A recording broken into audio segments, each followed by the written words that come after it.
Ladies and gentlemen, welcome to Click R3 number 28. I'm waiting for Ryan to make his entrance. He told me it'd be a couple of minutes. So I was like, you know what? I usually we're late. I will go ahead and drop in here. We don't usually stream this, and a lot of that's because it is kind of all over the place late at night. Although, if you're on the West Coast, it's not that late, is it? It's like almost 7. Anyway, I did have something I want to show you guys while I'm waiting for Ryan, because I thought this was fun. I have this idea. Okay, let me know what you think, because people have said it's been done, but has it been done well? That's a better question. The idea of like going back and doing older demo discs, because I'm starting to realize I had them come in the mail, so I got demo discs, and I'm sitting there going through them, right? And the kids go, what's a demo? What's a demo disc? And I'm like, oh man, it's really like that now, isn't it? I'm thinking of things that are just basic, you know, to myself, and I'm sure many people out there. It is not basic anymore, guys. If you're in your 30s, you are old in video game terms. You're old. Anyway, check this out. This is one of them. Okay, so I ordered a bunch of these. All right. This is for PlayStation Magazine. Ryan knows these. I'm going to see if he remembers any of these, right? So the big thing there is they had Killzone, and it was playable. And I have the disc, and I have like 40 of them. Or a whole bunch, right? So that's kind of the plan, is to go through them. Maybe Ryan and I'll let people in like the chat or like the Patreon or something just pick a number, random number. You know, I'll pick a couple that are good.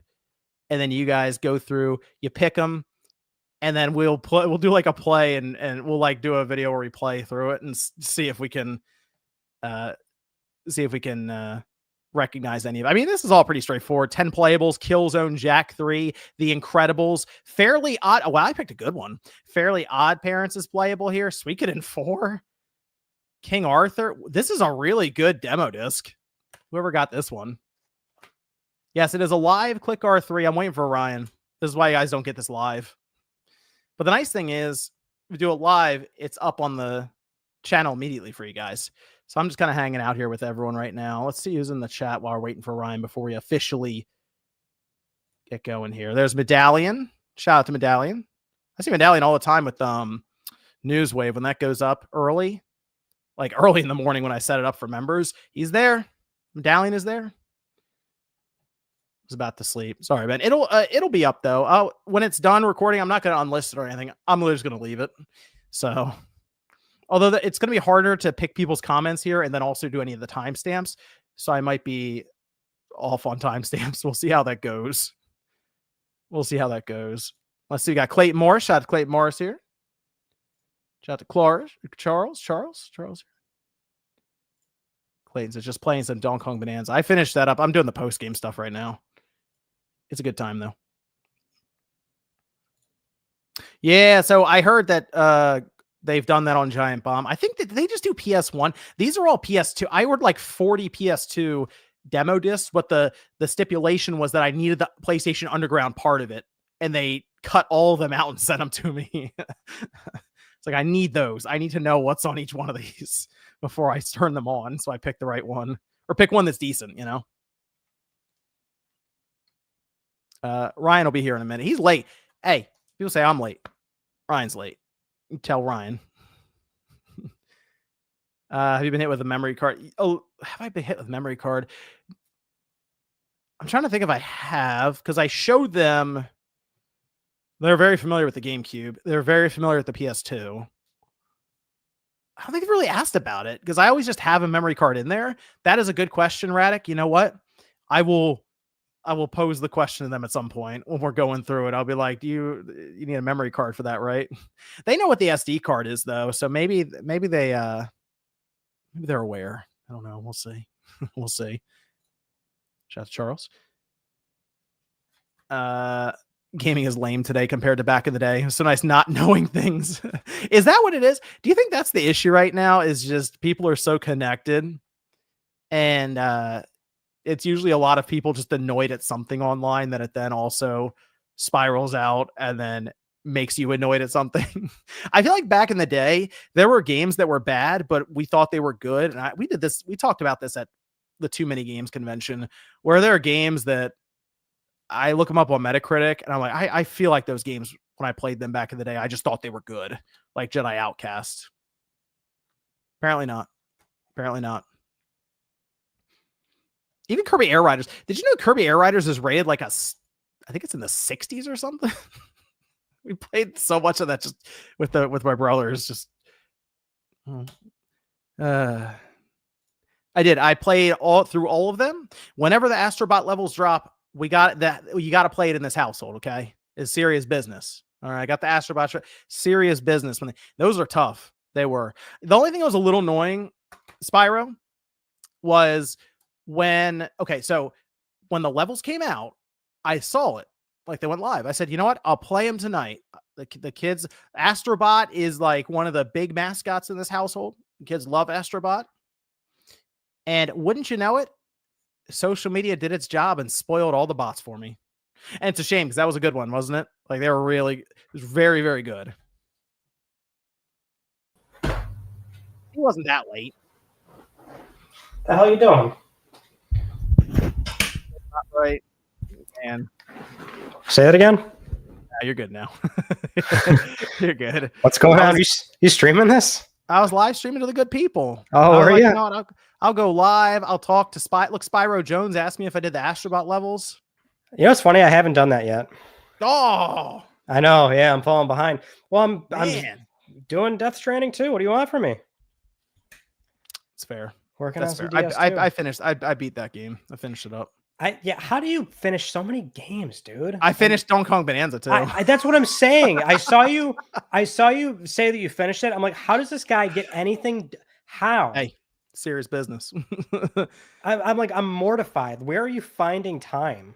I started to play Wu Chang Fallen Feathers. The game crashed, and then it crashed my chat as well on the Xbox. So I was like, I guess I'm not beating that anytime soon. This is insane. I'm still like, granted, I do everything in games, but like, holy shit, man. Yeah, see, I didn't do everything in those games though. Like Death Stranding, I beat it in less than 40 hours. I know. Well, yeah, and if I were going at your pace, I would be almost done by now.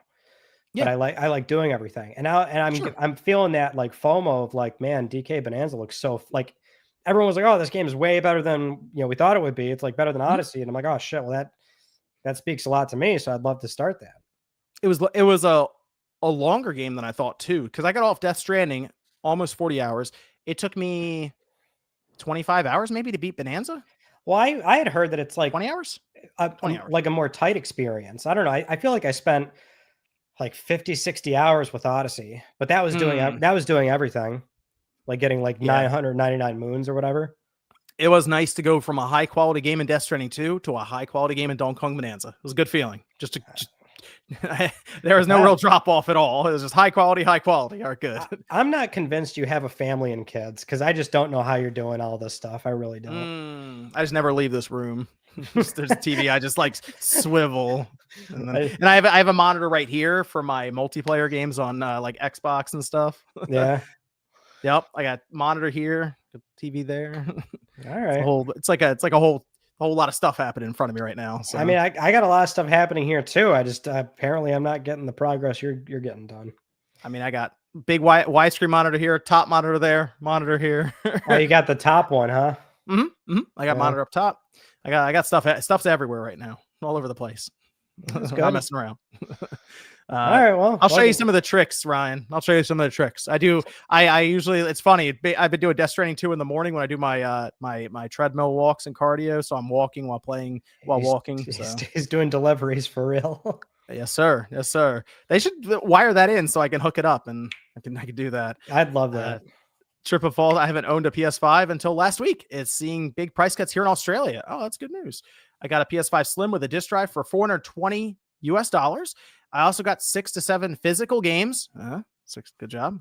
Physical games. Also, now I can jump into GTA 6 on day one. There you go. That's good to hear that it's $420 US in Australia. That's actually pretty good. Somehow Sony has ended up with the cheapest system all of a sudden. It is kind of miraculous how they've been able to sort of stave that off. Not to act like there weren't price cuts in other regions. That's kind of like the undertone of the entire thing, but it's a pretty good deal in Australia. Dude, that Astrobot, that last one was nuts. I I've was like heard, I was like, oh my gosh, what is this? It is so difficult. I've heard that it's hard. Yeah. So this is Click R3 episode 28. I'm glad you got the right number, John. I'm I know. impressed. There's a lot. You know what's funny? The thumbnail, I just had to guess. I'm like, I don't know what Ryan's coming to the table with. I'm guessing. I went with Infamous. Oh, well, that's definitely a story. We'll touch on it. Are we good? All right, good. I was like, I'm just going for it. I'm just doing it. And I was like, I feel like the Bandai Namco thing will come up, so I'll put that in there. Boom. Yeah, we've got some cover stories. We've got cover stories. Ryan. Yeah. Big news. Okay. I was telling the people in the chat, but something arrived the other day. Like 40 demo discs. Oh, you got it's so funny. I completely forgot that you ordered those, actually. So I was looking, there's a whole stack of them, and they all came with the cutouts. The person cut them all out. They put the disc in there. It's all there. And it tells me what's on each one. And this one's crazy. This has Killzone, Jak 3, The Incredibles, Fairly Odd Parents, Spyro, Hero's Tale, Suikoden 4, King Arthur, Under the Skin, Dukes of Hazzard, and The Return of General Lee. And those are all playables. Well, that's got to be the best one, right? I don't know. I mean, it has Killzone like on the disc and everything. Isn't that cool? What? Killzone and Jak 3. Come on. I know, that's pretty good, actually. And they have videos for Mortal Kombat Deception, Ratchet and Clank Up Your Arsenal, and inside the game for SOCOM 2. Oh, and they have an exclusive download for SOCOM 2, a new map. Hey, it was the thing back then in the early 2000s. That's pretty good. Yeah, that's just one. Oh, that's pretty good. Well, shout out to all the people coming through. This is from Zub, who says, I was Nick, Mag, and GameCube had no demo disc. I love how mortified you are at that trying to piece together what that. Trying to figure out where we're going with that. Victor says Ryan has yet to still play the peak of game of this generation, Stellar Blade. Hello, Victor. How you doing? I know. Man, I know. I know. Shout out to Victor. I'll get to it. Clayton Morris says, "Would you buy a PSVR treadmill walking simulator?" Dude, I totally would. I'd be worried I'd like fall off that treadmill. I mean, they've got that Omni thing for PC's VR. Yeah, so. it's like spray with like Crisco or something. You just run like a hamster on like this. Spray with Crisco. I didn't know they put like a solvent on it. It's like slippery, isn't that the idea? So you just run and you just slide all over the place basically, but you're in like this almost this dome that's upside down. Well, like you also have to like walk into it tethers your waistband or something, so you don't like get a little squirrely and like leap off the damn thing. It's cool though. It's cool. They gotta get that on camera. I feel like you play that and you realize like how much strenuous cardio all video game protagonists do, and you start to realize like, oh, I can't play any of these games. Like actually none of these games. Man. Yeah.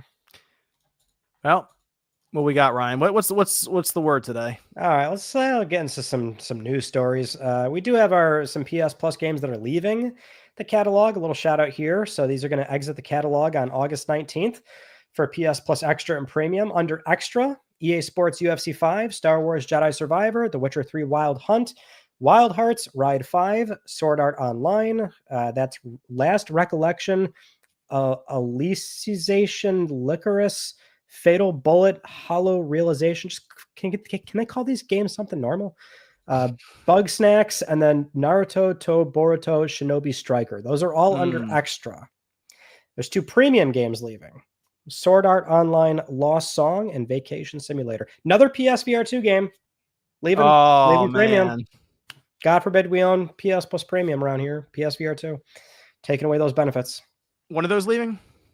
August 19th. You got time. Jedi Survivor. It's that's the move, I think. Well, The Witcher 3 is in there, so you might want to start that right the fuck now if you want to play that game. Oh yeah, that's the thing. They tell you all these games, half of them are like 40, 50-hour experiences. You know? I mean, I think a 30-day window is a pretty good courtesy, but even then, like, if you Out of all those games, you're playing The Witcher 3, I would think. Although Bugsnax, everyone, I always shout out Bugsnax. Love that game. That's a quicker game. You can get through that a lot faster. So it's a weekend platinum, I like to call it. A weekend platinum. Okay. Good stuff. Let's go for that. Next up, we have a new PS5 system software beta now live for those in the beta program. I just got my email not too long ago. There's two big changes. One is not actually accessible, and we will talk about that in a second because it goes into a rumor. The main change here is that the DualSense controllers now get that option, which Sony outlined prior, so you can pair them up to 4 different devices now. It sounds a little convoluted as to how you can do this, but it's pretty simple. Which buttons do you use? John, I actually hate you. I actually hate you. What buttons are they? I don't care. I don't care. I couldn't make it any more clear. I do not care. Start some arguments on Twitter X. But like, why do you got to drag me into it? Like, I don't care. Call it what you want. What helps you sleep at night, John? Cross? Okay, I mean, the right one, the right answer. That's what helps you sleep at night. Fine. If that's what you want to call it, you can call it that. I don't call it. Sony calls it that. I don't call it that. Well, again, there's just debates back and forth. I just call it what Sony calls it. I do not care. Leave me out of it. Leave me out of it.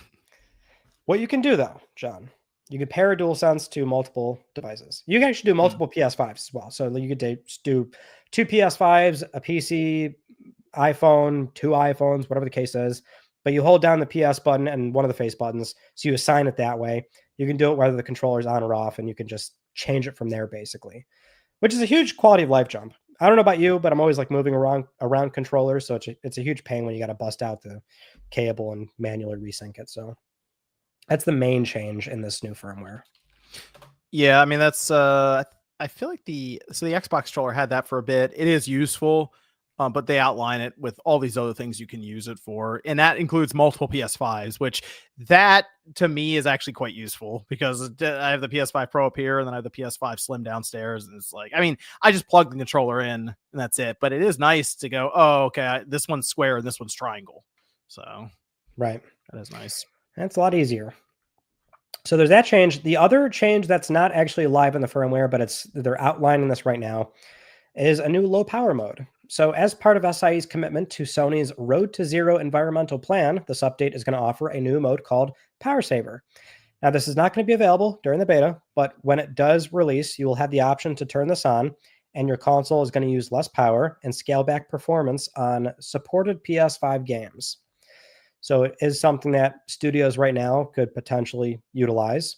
But as you would know, John, this leans into a rumor we had very recently, and this was a rumor, which was about developers being briefed on a low power mode for PlayStation 5, which in turn would scale back performance for select PS5 games. Now, obviously, the SI's commitment to like the Road to Zero thing, like that's true. It's a very real thing that they're doing. They want to hit net zero by fiscal year 2040. So that can be true. But I mean, basically, we just heard about this, that this is probably a sort of compatibility layer to future-proof PS5 software for potentially a local play handheld, which would care a lot about TDP, thermals, dissipation, all that good stuff. So this one I thought was pretty telling. I mean, it pretty much telegraphs what we could see in the next 2 years. Have you ever played a game and sat there and just wondered, man, can I cut this wattage down and still play this the same? I have never, ever wondered that ever while playing a game, unless I'm playing on a Steam Deck or a ROG Ally or some kind of device that, guess what, runs off of a battery. Now, so John, the fact that, I mean, have you ever thought about that when you plug a system into the wall? You're like, this thing can just pull 10% less power. I'd be able to sleep at night. I thought you were feeling a little guilty over there. I don't know. I thought this firmware had you written all over it. No, that's the thing, though. To me, it's this firmware. It's so funny the way it's being kind of thrown around as, oh, it's power saving mode. It's environmentally friendly, which I guess it is. I just see this as them being able to have a mode that helps them collect data on some of this stuff, whether it's with developers or even consumers. It's like, well, because if you look at it, all they tell you are disadvantages that it's doing. It's like, oh, you can't run VR if you have this mode on. Yeah, that's true. Some gameplay features don't work. It's like, well, which ones? I don't know. We'll find out. And that's kind of it. So to me, you're right. Because you mentioned the whole thing with the developers, the rumors in the background. It does feel like this is just compounding on top of that. It's like, oh, Sony, we all kind of know that you're working on a handheld, which is cool. I'm glad they are. But it is just funny how they're like, hey, this is for the environment. We're going to push this and turn it on if you want. Well, what struck me as odd is that it's something that, like, as you're alluding to, like, you're giving agency to like people that own PS5s right now to use this. Like Yep. when we heard about this rumor, to me that rumor was like, oh, this is a back end thing, and we'd never like this is not something user accessible. You know what I mean? I thought this, use it, yeah. yeah, like, and you would just never run into this. But it's like a thing you can toggle willingly, which again, maybe it really does lean into the road to zero commitment, and like that's what they, in the here and now are willing to say. But obviously the underlying context is this might be something where they're briefing studios to start supporting this more often, because ideally by the time this thing ships a local play handheld in 27, 28, you don't want to be in this position where they announce this thing and then on the PS blog they have to put up this FAQ and it says, oh, you can't launch all these games. You want this thing to come out and you want to be able to launch most of what we're playing and enjoying today. So I would imagine that's probably what's also at play here. Yeah, that it's such a funny thing to point out for them. It to me, it's just data collection or even seeing how developers handle it. Because hey, you know what? A lot of good Mystic Ryan videos in the future for this. Especially if you find out that it breaks something or there's a game that does some weird stuff when you turn it on. Yeah, that's be good videos in the future. I feel like that's more up Digital Foundry's wheelhouse to like track frame rate performance, but because I don't think the games would be broken necessarily. You would just like see really shoddy, frame dips, and probably for anything that's dynamic res like that, you're going to get a pretty low end version of that. Well, do you have one of those wattage meters that reads power when you plug it in? Yeah, you could. I mean, you could. Yeah, track that. See what. I'd be curious if you check that out in the video. I'd be interested to see what the low power thing does, like in terms of cutting, especially because you said you got an email for it. For the beta. Well, yeah, but the beta is not going to have this. No, but I assume that means maybe you'll be one of the first ones in line if you are in the beta, maybe to have it activated. I'm not sure if they'll activate it at all during the beta. They made it pretty clear that it's just for the wide release. Okay. I mean, either way, like, yeah, that's to your point though. It's such a like novel thing that most people are not going to do. Like, why would you ever turn this on? Maybe you live somewhere that like you're actually pulling a lot of power and you could like trip your breaker. That's true. I've had an apartment like that, so you never know. I mean, you could be someone who only play Stardew Valley ever on your PS5. You're like, oh, well, yeah, okay, I'll turn this on, whatever. It was the difference between 200 and 100 frames per second. It's like, whatever, turn that on. So here's the thing, though. Curiously, I mean, if this is like a developer briefing kind of thing and studios can like support it properly and natively, cool. Would this be mandated? Would studios at a certain like date, it's a cutoff and you have to support this low power mode, which ideally you actually want a mandate, because then that means more rich, reliable compatibility for a local play handheld. Yeah, I think it's just a good way to get this into the SDK or even just onto the retail systems, since you can have developers, trying it out there. I think that's mostly what we're seeing is them putting it into the, OS level and everything, system level. And hey, let's see what happens when your games are running on low power, because might be a time where you need to run off of a battery. We don't know yet, maybe. But, just throwing it out there. Either way, it's good news. It's interesting. Let's get this thing going. Next up, we have PS3 avatars going missing. Now, I actually have heard about this for about a month or two, but this was reported by Push Square, and they were citing a Reset Era thread about a number of users that are reporting that their premium avatars from the PS3 days are missing. As in, if you bought like 49-cent like avatars on the PlayStation Store on PS3 or during the Vita days, those are not showing up on PS4, PS5, or the mobile app if you want to say change your avatar. So if you have one set, it should stay there. But if you were to like remove it, people are saying you like change out the avatar and then you lose access to it. Oh. So I looked into this. It's one of those weird back end PSN things where that like transitionary period from 3 to 4, like it's just things are breaking and they're just losing things. You didn't lose the license to your avatar. What you can do is, and this is a huge pain in the ass, but if you have a PlayStation 3, and I think for a Vita, I did not validate a Vita, but you can go into your download list, which is a pain. It's just basically chronological. You can find the avatar you paid for back in 07 or whatever the hell the case is, download it, set it, and then it shows up obviously on 4 or 5 and mobile. But weirdly, if you had purchased them, like they're not showing on modern systems. So if you want to like change it again, you have to go back to a legacy system and re-download it. So that's interesting. There's just Sony, you think, messing with stuff in the background as they work to kill that PS3 off once and for all. I don't even think I think it's just like for however their back end looks, like it just broke. And it's like, oh well, sorry, like you didn't lose it. It's just like, again, that weird thing from like all these purchases that oftentimes are grandfathered into PS4 5. It's just, for whatever reason, it was lost. There was actually somebody in the PSN Profiles forum threads for a lot of those initial PS1 classics. If you remember, those are, well, if usually they're grandfathered. So if you bought the PS1 digital license on PS3, you're granted that game on PS4, PS5. And there was somebody at SIE in that thread trying to field like reports of people not having their license granted. And this guy was in there like on a per user basis, like fixing those licenses. Oh, wow. Yeah. So, I mean, it's got to be one of those quirky PS3 Vita things where it's just like it's cut off. Ocean beach design, though, Ryan says the Concord video is fantastic. Oh, thank you. I'm glad I finally got that out. I was telling John about that video for like months now. Yeah, hey, that interview format's cool, where you just kind of narrate and then get the person's like response to it. That's a good format. It was a cool story. It was really neat to see somebody knock out Concord like that. And I know there was at least 70 something plat achievers that went through what Charles went through, which was a nightmare. Let me get a few of these. Blisma says, niche legend says hello. You got to pause when you're not sure. You don't know. Grandman says, how will Sony stop Microsoft from being the juggernaut all things gaming? Also, why RGT face so round? That's a good question. I don't know. I think it was, I don't know what happened. I think, are you talking about the thumbnail that Wood had for his podcast with Sean? Even he was confused about that. Oh, I saw that. That was like a weird thumbnail. It threw me off because Sean was smiling in it. I was like, that doesn't look right. Well, that looked like the kind of the picture that he would use for like Tinder or something. Not looking for Tinder. Yeah, not for YouTube.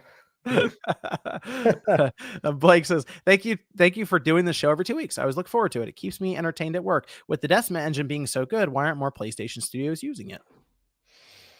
It's not like a one size fits all. You know, it's whatever the studio needs in that moment. I would assume it's very adaptable though, and they are looking to maybe have 1 or 2 more studios use it or possibly license it out. They're clearly open to it in certain cases. Decima is what appears to be a very high-end proprietary engine, and they keep investing in it too. Guerrilla is constantly hiring for Decima.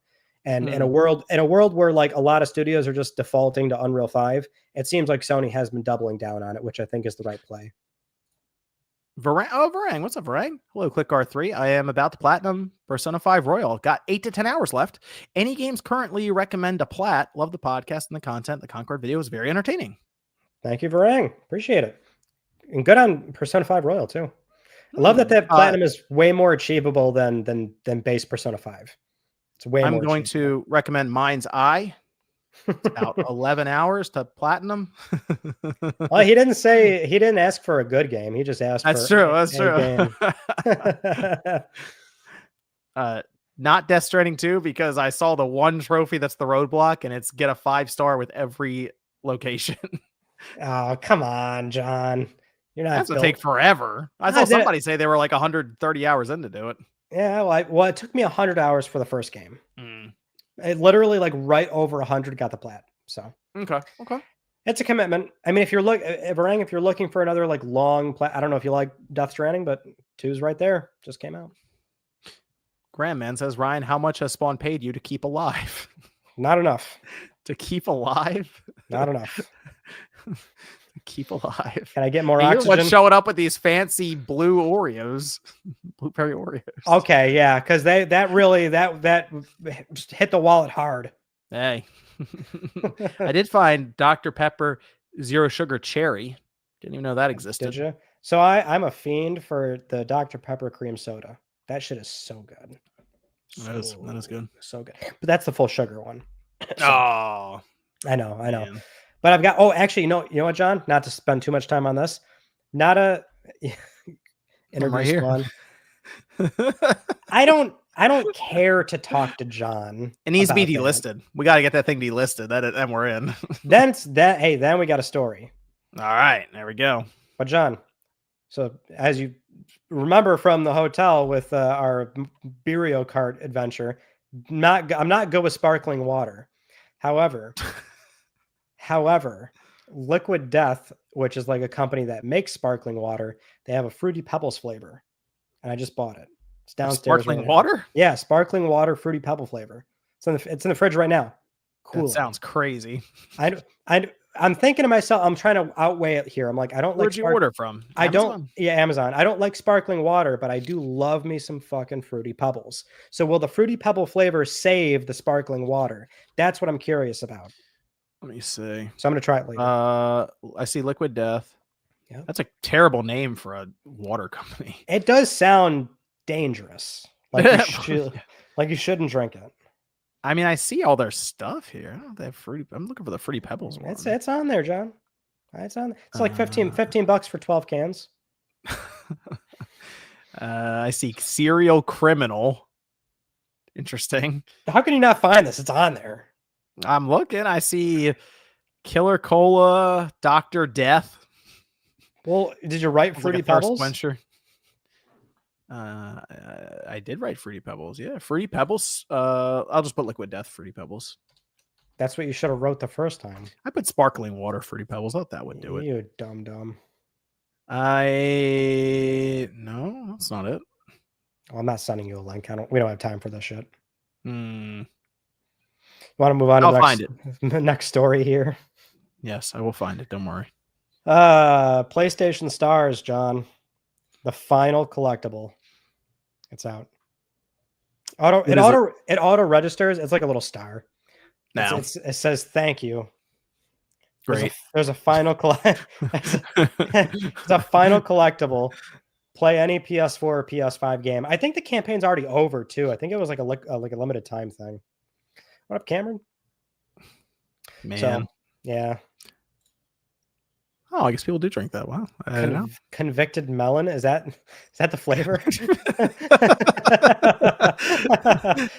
Convicted melon.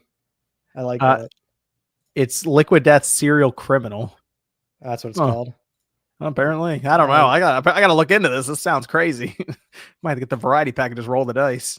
Oh, you're gonna try it too, huh? Let's go. Well, I didn't realize it was that popular. Some people like the Scott said he liked, or SOT said he liked PlayStation Stars. Well, that's the weird thing is like, who the hell wouldn't? It was cash. Yeah, you get cash back.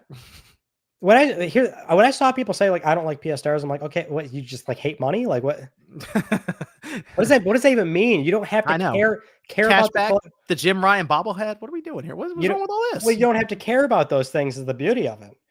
It's just like them shutting that down is literally them saying like we don't want to pay you. Right? It's like 4% cash back.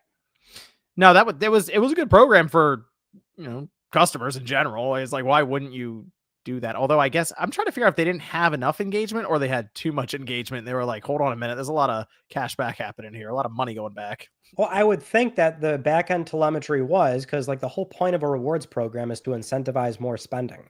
Like, right. Yeah, you're paying people, but in theory, it should change that consumer habit of spending more to like cash out more frequently, or like a conversion rate for the digital collectibles. Because at that point, you're relinquishing your possible PSN wallet funds for something that's not even, you can't do anything with it.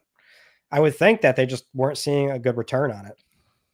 But that was a shocking thing. It was such a robust system. Like the collectibles were like pretty nicely configured and the cabinet was cool, but it's over. I know it didn't really live on the system, and maybe that was one of their hiccups, but the phone app was fine too. At times it looked a little amateur. Like I said, the case that you put your figures in looked kind of like something just straight out of Photoshop that took 15 minutes. I get it. But the idea was good because you would occasionally get those deals where you had points and you could just trade it for a game. Stellar Blade was one of them. Just here's points. I'll take Stellar Blade now. That was it. Yeah. So it was cool. That's a shame. Hopefully they have something else in mind and it's on the system as well as your phone. Like you have it both places. probably 2% cash back. Yeah. They got to do something with the social environment and mix in with that. That'd be cool. I'm not sure how pertinent this next news story is, but it's something we should mention.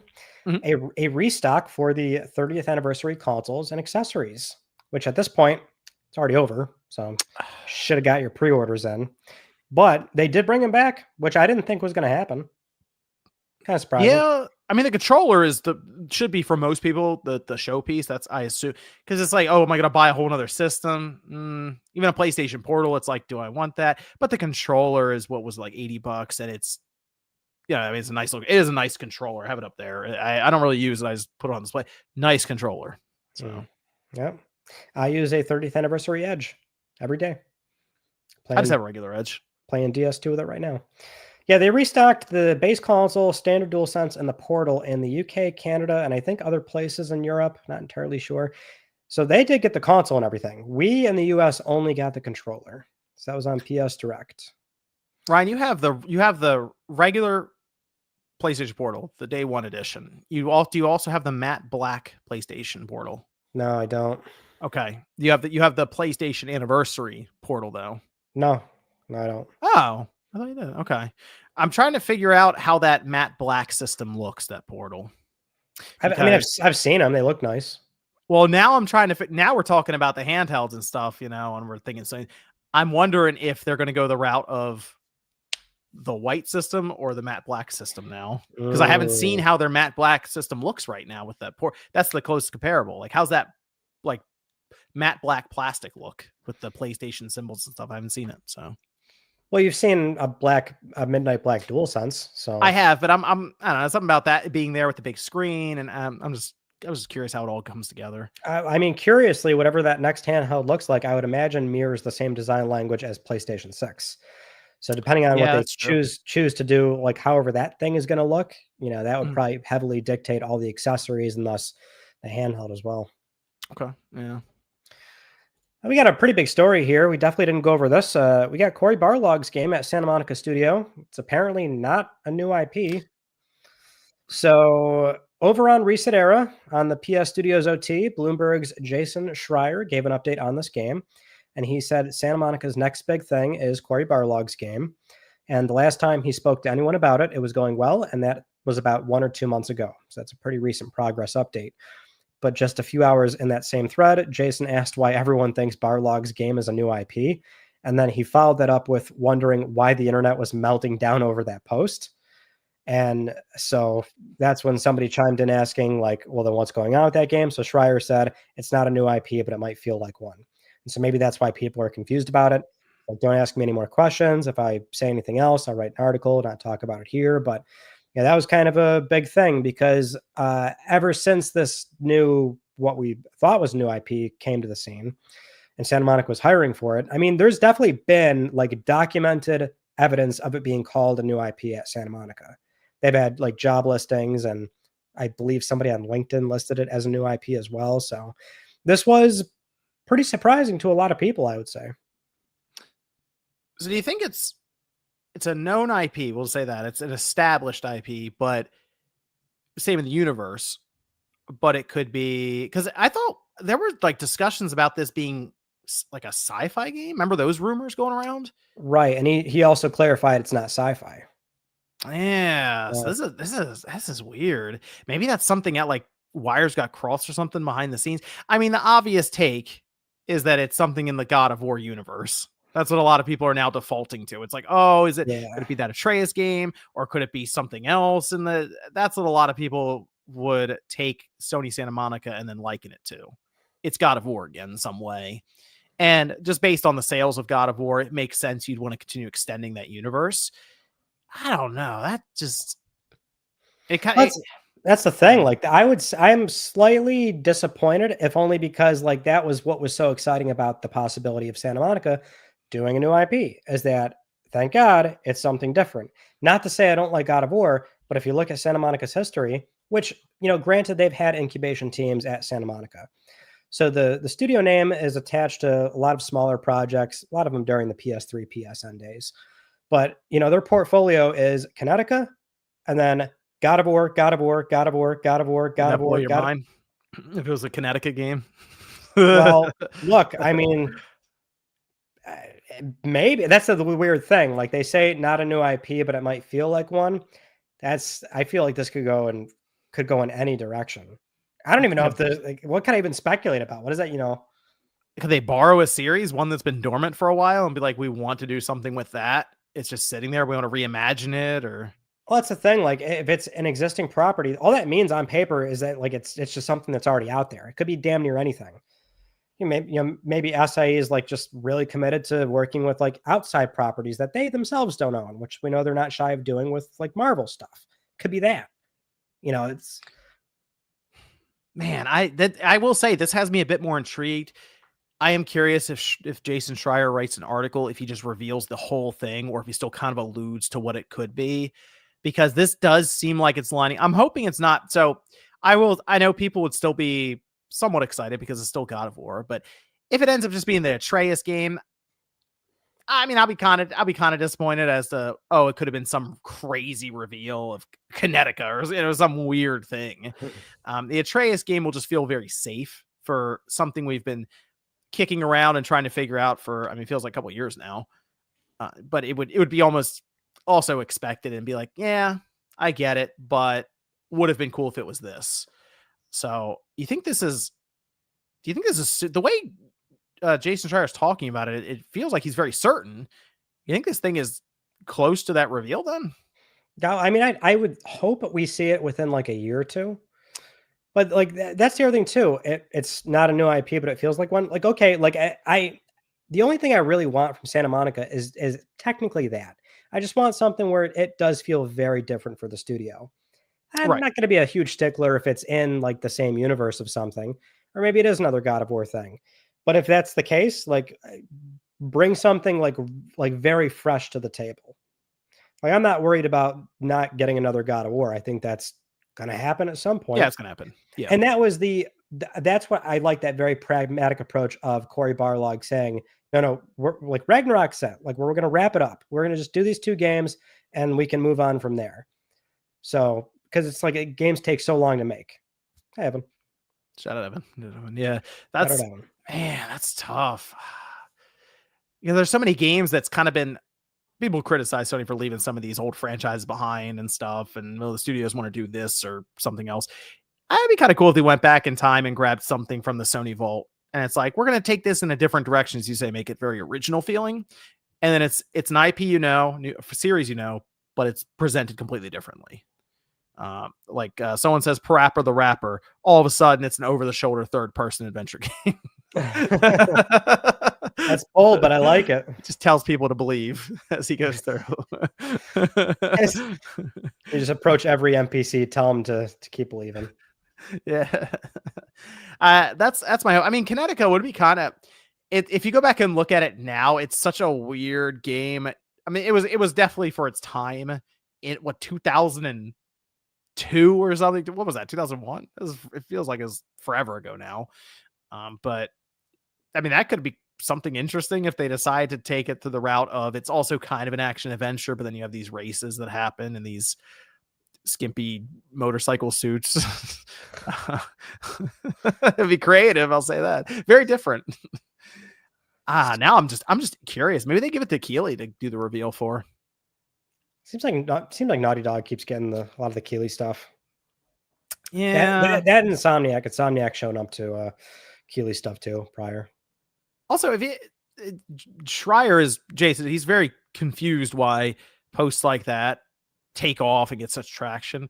I mean, the obvious answer is Sony just doesn't communicate as much as they used to. So if you get little breadcrumbs like that, people are going to all of a sudden explode into speculation, and it's going to make headlines. That's just the way it is. Well, that comment struck me as a little weird because, obviously, this was new information. Again, it was like there's been at least 2 situations of it being referred to as a new IP. Yeah. So, it's if we want to be technical about it, that's right. That's why people were very surprised by this revelation. But I mean, either way, it's more semantic at the end of the day. If it's going to feel like an entirely new thing, it's just an existing property. Okay. But now it's ooh, I wonder what that could be. And if we'll see it within the next year or 2. Man, I hope it's a Keeley thing. I hope it's Game Awards. That'd be cool. I'm just curious what it is. Or Schreier just comes out with an article and just tells us. And that, well, I would say that a Santa Monica announcement definitely is a sort of like very similar to an intergalactic like kind of reveal. Like that's you show closer, end on that, and you finally pull the curtain off that thing. So it's been in the oven for a little bit too. So Victor says, Ryan, will you someday interview a player who platinums Fair Games before it eventually shut down in a couple of weeks by Sony after it gets launched? if that's exactly what happens, then sure. Are you keeping an eye on Fair Games now to think that maybe that platinum will be rare, Ryan, and you're going to beeline that thing when it drops? You're giving me too much credit, John. I haven't chased an online platinum like that. It's like since the PS3 days. Well, actually, okay. No. Well, let me correct myself. My last sort of like online grind was Killzone Shadowfall and Mercenary before they shut down. That was like 2 years ago. That was like 2 years ago, because those games I was pretty far along on them on the online. And once the server shutdown was announced, like I finally got my shit together and wrapped those up. Well, Mercenary I did, not Shadowfall. Dragon Ball says only made it to level 70 on Concord. Only trophy missing. Did help people reach 100 while they sleep. I did enjoy the game. Yeah, that's what I heard. For some people, you had to make like that's the other thing that was so crazy about that. Charles was saying like you had to already like be genuinely interested in the game, as in you had to have had time on it. You couldn't like buy the game when the announcement went out and get like it wasn't going to happen. You had to be an actual Concord enjoyer to get the platinum. Ryan says, Ryan, I'm a YouTube member for you. Why are your comments disabled and how can I play phone videos with my phone locked? I will tell you, Ryan, with the videos with phone locked thing is on YouTube's end. And basically what I've been doing for people who ask about that, there is usually like a feedback thing YouTube will sometimes have pop up. Tell them in the comments thing right below it, I'd like to be able to lock my phone while watching member content. That's the whole thing people are doing right now because that is on YouTube's end. And that should be something they can enable if you're a member anyway, so that's something you can do. I don't know about the comments thing though. Yeah, I don't know what's going on there. I'll have to look into that for you. Okay. Ryan will you'll look into that. I will look into that. Space Samurai says, hello, Click R3 duo. Love listening to the podcast. Also, yeah, I'm going to miss PlayStation Stars since to help me get the Dead Rising remake. Top 10 games for me. Wow. See, look at that. PlayStation Stars is coming through. There you go. If you buy enough, you'll get something free out of it. Dude, whoever has the Destruction All-Stars Platinum, man, good for you. That's funny. I feel like the DS All-Stars Platinum wasn't that bad. Relative to Concord, I think it was. Oh yeah. Bad.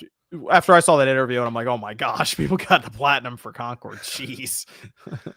That's craziness. I think Reddit. That's a good point with Reddit. I think actually Destruction All-Stars is like impossible to platinum now because the game just like doesn't fucking work. Oh, like, I haven't tried firing it up. I have the physical up there somewhere. Last time I literally checked like a month ago and the game just does not work. Even when you coordinate people to like meet up like in ranked lobbies, you just can't matchmake. Wow, interesting. Because the game is dead enough to where conceivably you could like completely coordinate the most orchestrated platinum on ranked servers, but nobody can get in. Oh, man. So that was a platinum that you would have had to get like when like pretty much around the time the game came out. Oh, right, to move on. They have the platinum. God, right. I think they've got a lot of them, don't they? Yeah. Hey, Radic, you're out there grinding the crazy ones, man. This guy is pretty much me, but like about, I would say 15 years ago. Because I was doing all that shit on PS3. I don't know. I lost it.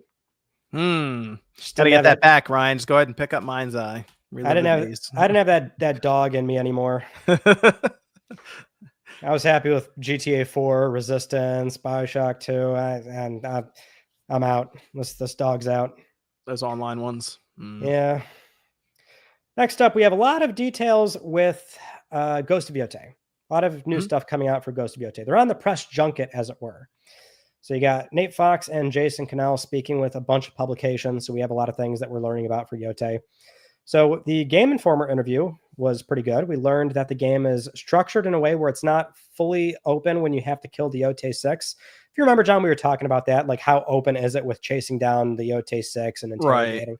Yeah, they're saying it's linear. So you do have to go. You have to go in an order. That's good. Yeah, which can now explain that it's still really important to have a beginning, middle, end sort of story arc. And so they do try and add that it's it's like it is a revenge story. That's one part of it. There is more to it as well, but at least we have a basic idea of that story structure. Okay, good. That was the problem I had with Shadows. It was that open-endedness of where you can just go to whichever one you want. And while it was good for freedom, the game also doesn't really know which order you're going to go in. So you get kind of those generalizations from the NPCs you'd run into because they didn't really know where you were in the story necessarily at any time. So I like that. It's not a problem to have open world games, but then also have kind of hallways or rails set up for certain scripted segments. So I'm glad to hear that, because that to me is going to feel a lot different than Assassin's Creed Shadows, which had its issues there. That's the thing. I think there's more narrative pitfalls if you let people go in any order. Although it would have been pretty bold to attempt that. The thing is, if I feel like if a PS Studio game attempted that, they would try to sort of keep those guardrails up, but considering you have to work with so many contingencies, maybe it was the right decision to not do that. We also learned that Yote will offer more variety over Tsushima. So they were speaking with Automaton Media, and Nate Fox was talking about how Sucker Punch was responding to a lot of feedback from Tsushima. So, when you think about Tsushima and the open world and exploring, you think about the haikus, you think about the fox dens, the bamboo shoots. So, these things are still in there, but they're just talking about how they're trying to make those experiences a little bit different. And they go beyond the player experience of like how you navigate those things, how you find them, how you interact with them. Now, of course, they're being very like ambiguous, but I imagine that means like when you encounter these things, it's not as simple as following a fox. Maybe you got to do a little bit more. Yeah, that's good, because Tsushima I liked Tsushima quite a bit, but you did have those kind of almost busy work segments where it was kind of the same thing consistently. You find you see a fox or the bamboo cutting and stuff. Yeah, very formulaic. We also found out that, speaking with VGC, Jason Cannell said that Yote is going to have a similar length and scope to Tsushima, which if you look at like howlongtobeat.com, the rating for this game is about 25 hours for the main campaign. And you do extra stuff, you're looking at like 40 to 65 hours. So same ballpark. Sounds good to me. Yeah, I'm fine with that. Totally cool with that. Going back to the Game Informer interview, though, they were asked about Infamous, if that was a possibility, ever doing just a trilogy, a re-release, something like that. Nate Fox said, and I quote, "I would love to work on more Infamous. I would love to see a trilogy re-release, but Sucker Punch is a one game at a time shop, and right now we are very focused on finishing Ghost of Yote." Yeah, so this is one of the weaknesses of a one game at a time studio. It's you can't do that Infamous. They mentioned like remaster or like collection or something, and they can't necessarily do that apparently at the same time of Yote. And that, I think that we mentioned before, Ryan, we were talking about it, some of the almost, I don't say indifference, but people were just like, oh, cool, Yote looks good. Let's more Tsushima. You can't really break it up with that other game or even a remaster collection in between, because you're like, okay, we're going to move to this one now, and we have to focus wholly on it. So the idea of being able to have multiple games in development does kind of break up that feeling of like sameness. And I actually think Infamous would have worked really well for that, even just a remastered collection of, hey, Sucker Punch is showing up, maybe being helped by Nix's as well, because it's going to come to PC.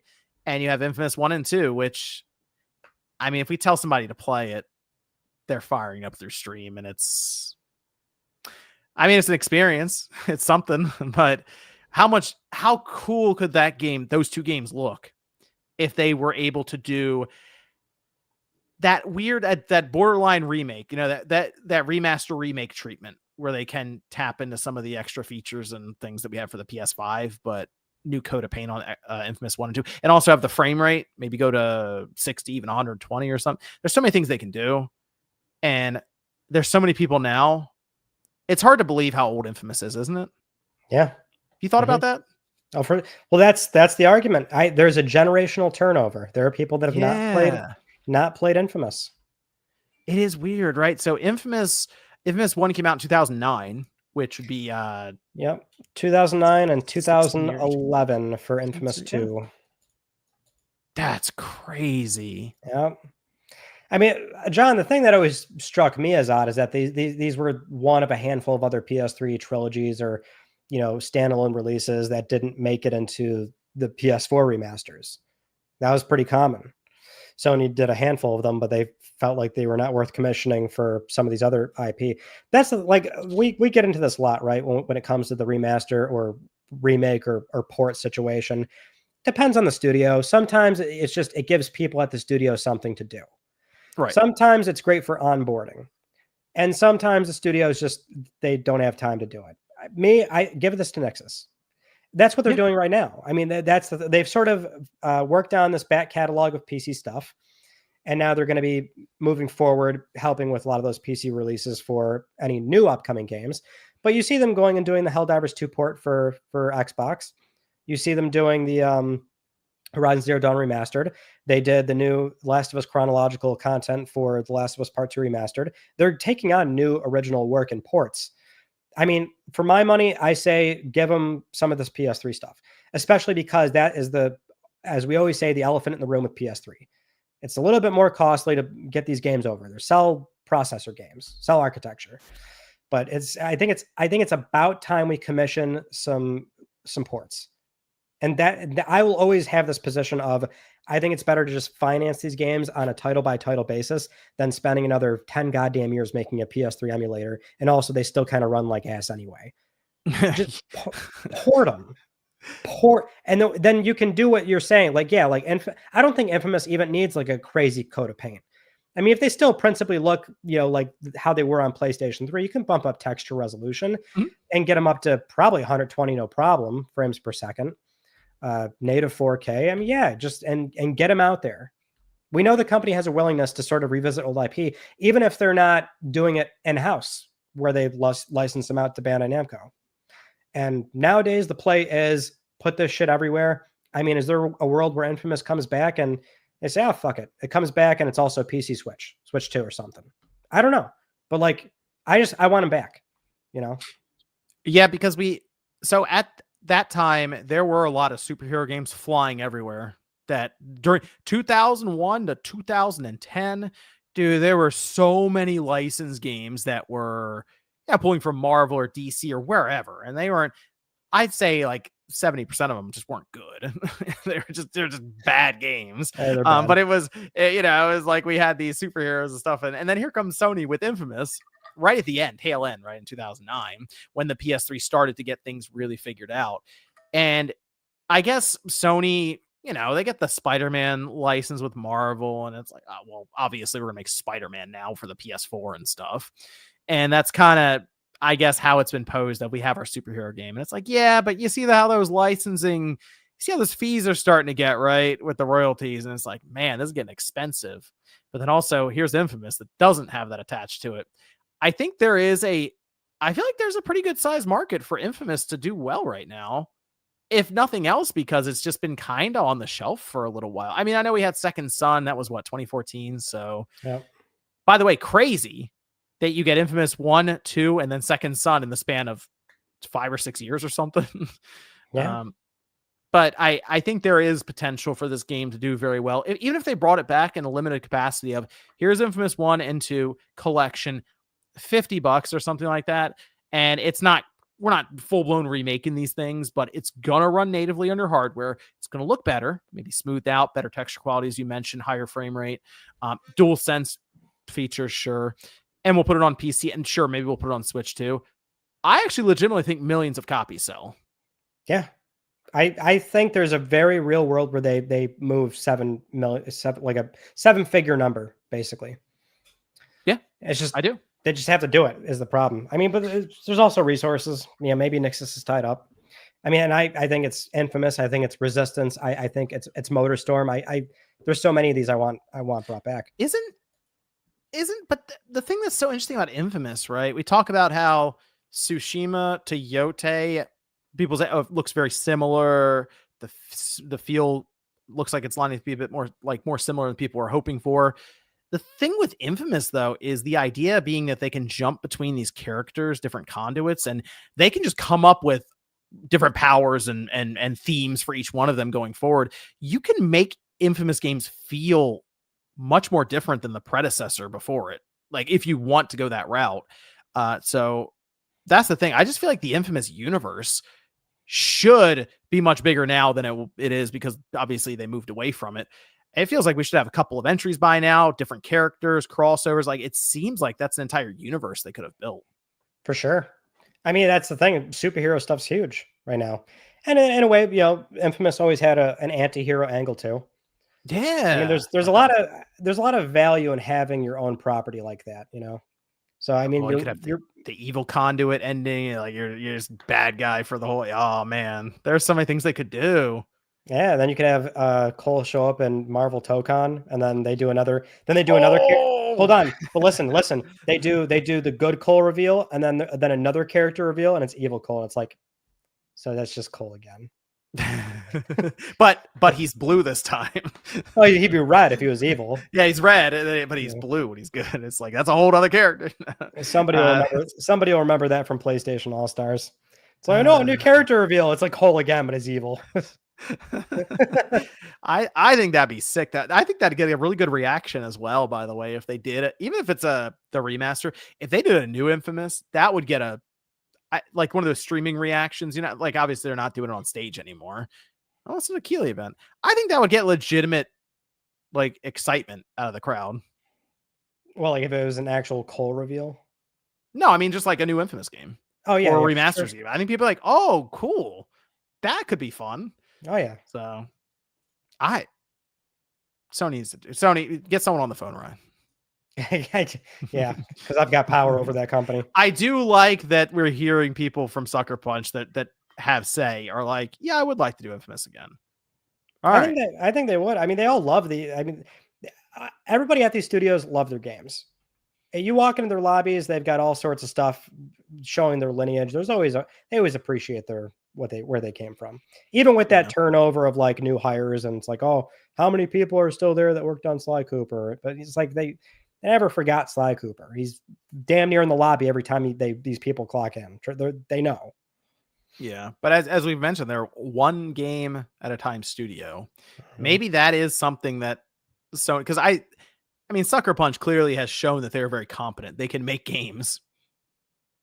Maybe Sony starts rethinking that structure and is like, could we do 1.5 games, a full game and a remaster here and there? I don't know. Something to think about when it's brought up like that. I think the studios still have that kind of agency. If Sony really wants it, then they'd hand it off to somebody else, and a few people at Sucker Punch would still be assigned to it just to oversee it. So there's that. Now, I did mention Marvel Tokon. We'll just get right into this story. Tokon is going to be playable at EVO. So EVO starts very soon, August 1st. Yep. Mr. B over there. He's right on top of it with our news. So you'll be able to play as Captain America, Iron Man, Miss Marvel, Star-Lord, Storm, and Doctor Doom. Playable build at EVO. Makes perfect sense. I mean, they've got joint ownership. They've got their own fighter. I would imagine if you're going to be there, good luck trying to get time in on this thing. Ooh, yeah, I've seen that's going to be some crazy lines. Yeah, surely it's going to be crazy, right? You should get some really good feedback there too, because they're going to have people who are not only really into fighting games, also very good at fighting games, who are going to be there playing it. So just across the board, you should have a lot of really good input on it. I mean, this game is set up every advantage in the book to do well at this point. The Arcs is behind it. You got the Marvel licensing with it. Sony, runs EVO. Like it's all there. It all lines up. So they are very well positioned. Yeah, very well positioned. Yeah, I think it's a game that looks cool when people know what they're doing. I don't think I know what I'm doing in the game. It wouldn't look that great, but I will defer to the people who know what they're doing, and I'm sure there'll be some awesome clips from EVO that are posted. As long, I don't think it's under like NDA or something. I mean, they've already advertised as playable, so. I'm kind of with you on this too. Like I it's not my place to talk about the game really outside of like, I'm just going to watch people in the fighting game community. I'll probably, I'm sure Max will talk about it.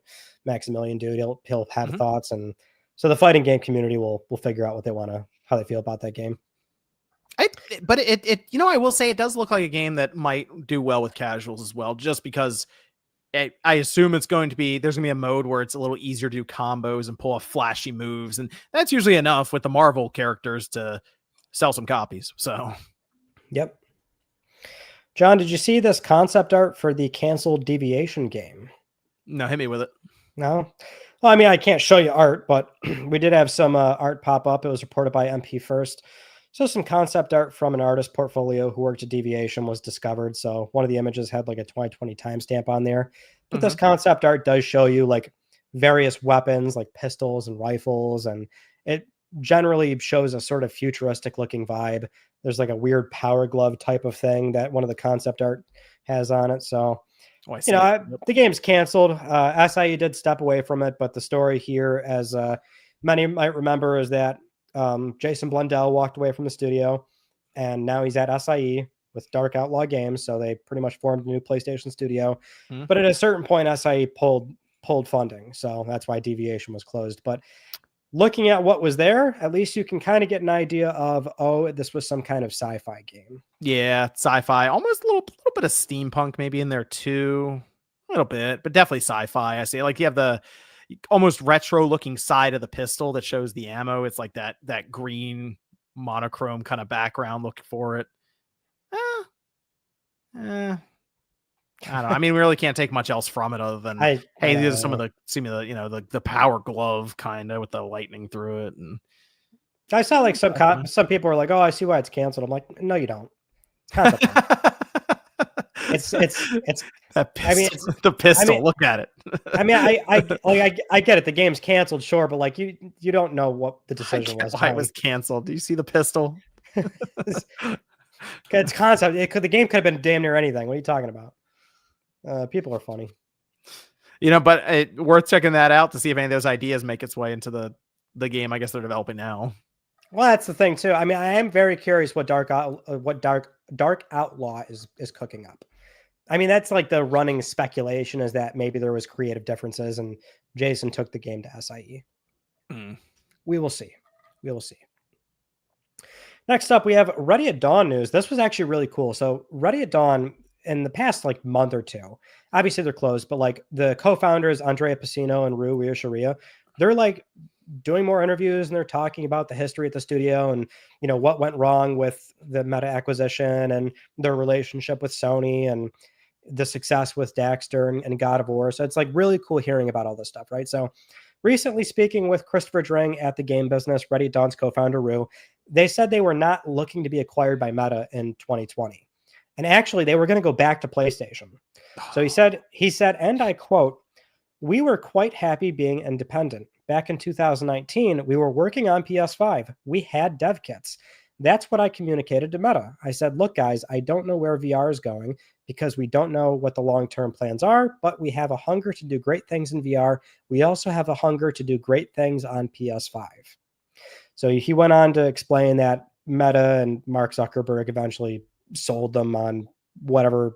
I'm sure it was money too. They showed up with a big check. Yeah. So, they signed it. 4 years on, the alignment was off, and they were closed. But right now, Rue's working on he is an investor and an advisor in a new team, Atlanta studio, and they're just getting the studio up off the ground. They're in France working like AA budget style games. He doesn't want to get much bigger than that, but it's really fascinating to know. I think that's the first time we've heard about this. They had PS5 dev kits in-house, and they were going to go back to what I would assume is a 2D game, unless they were going to get like PSVR 2 kits as well. But I don't think they were out back then. I think they came out like 1 or 2 years after. So they might have been going back to a 2D game. Now, I don't think it was the order, but it sounds like they might have been maybe doing something new.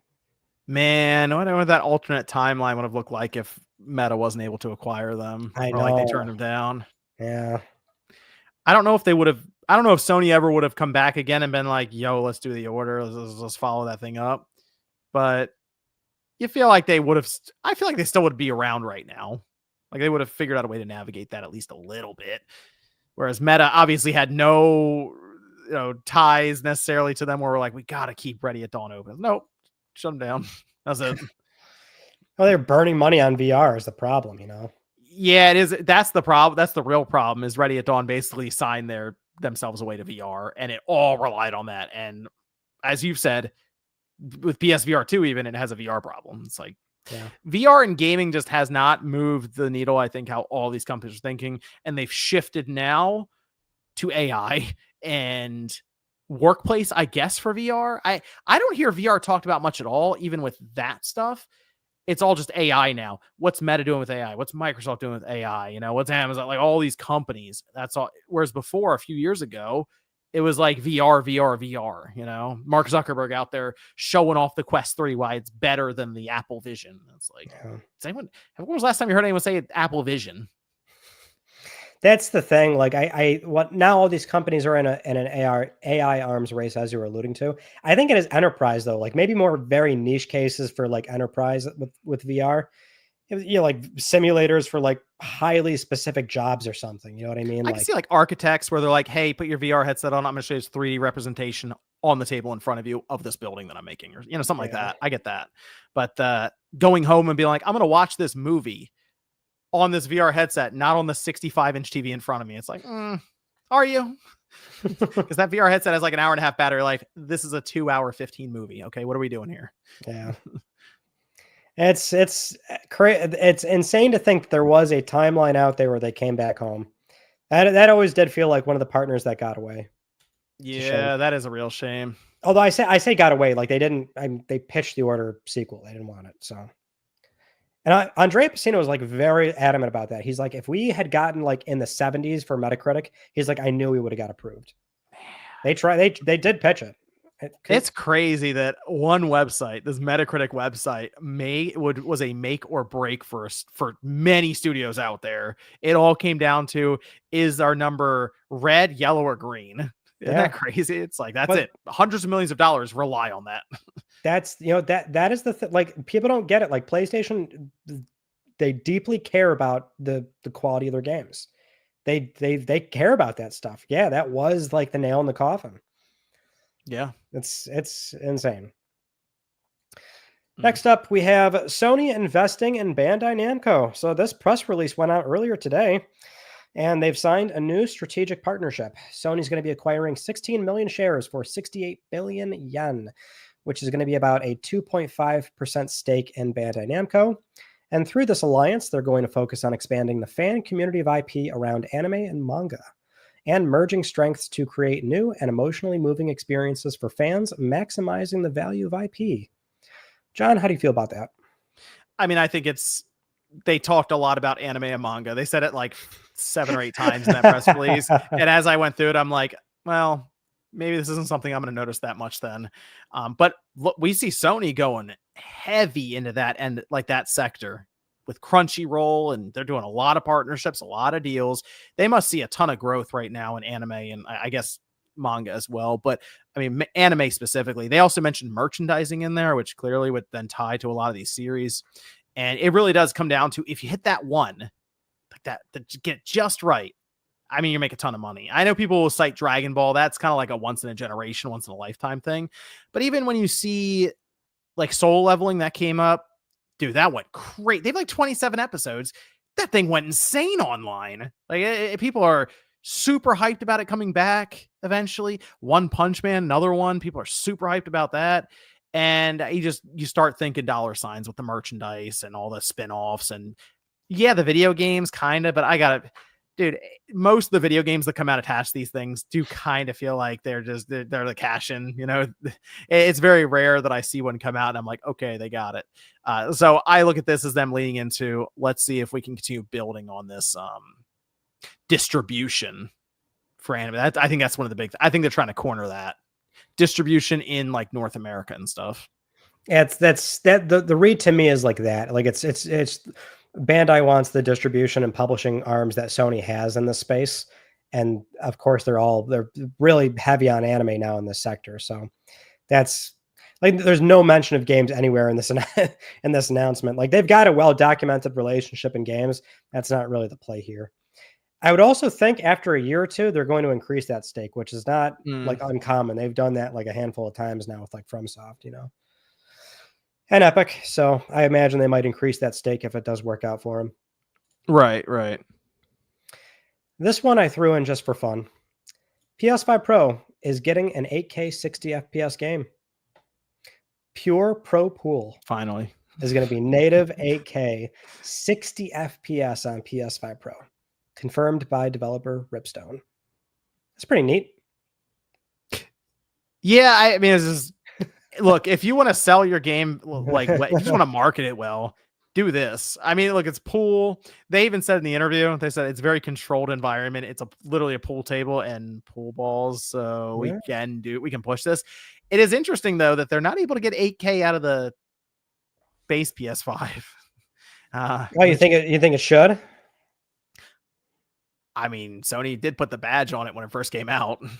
Well, yeah, but if it's the same CPU, you know what I mean? Like this game is not CPU bound. It's probably all GPU.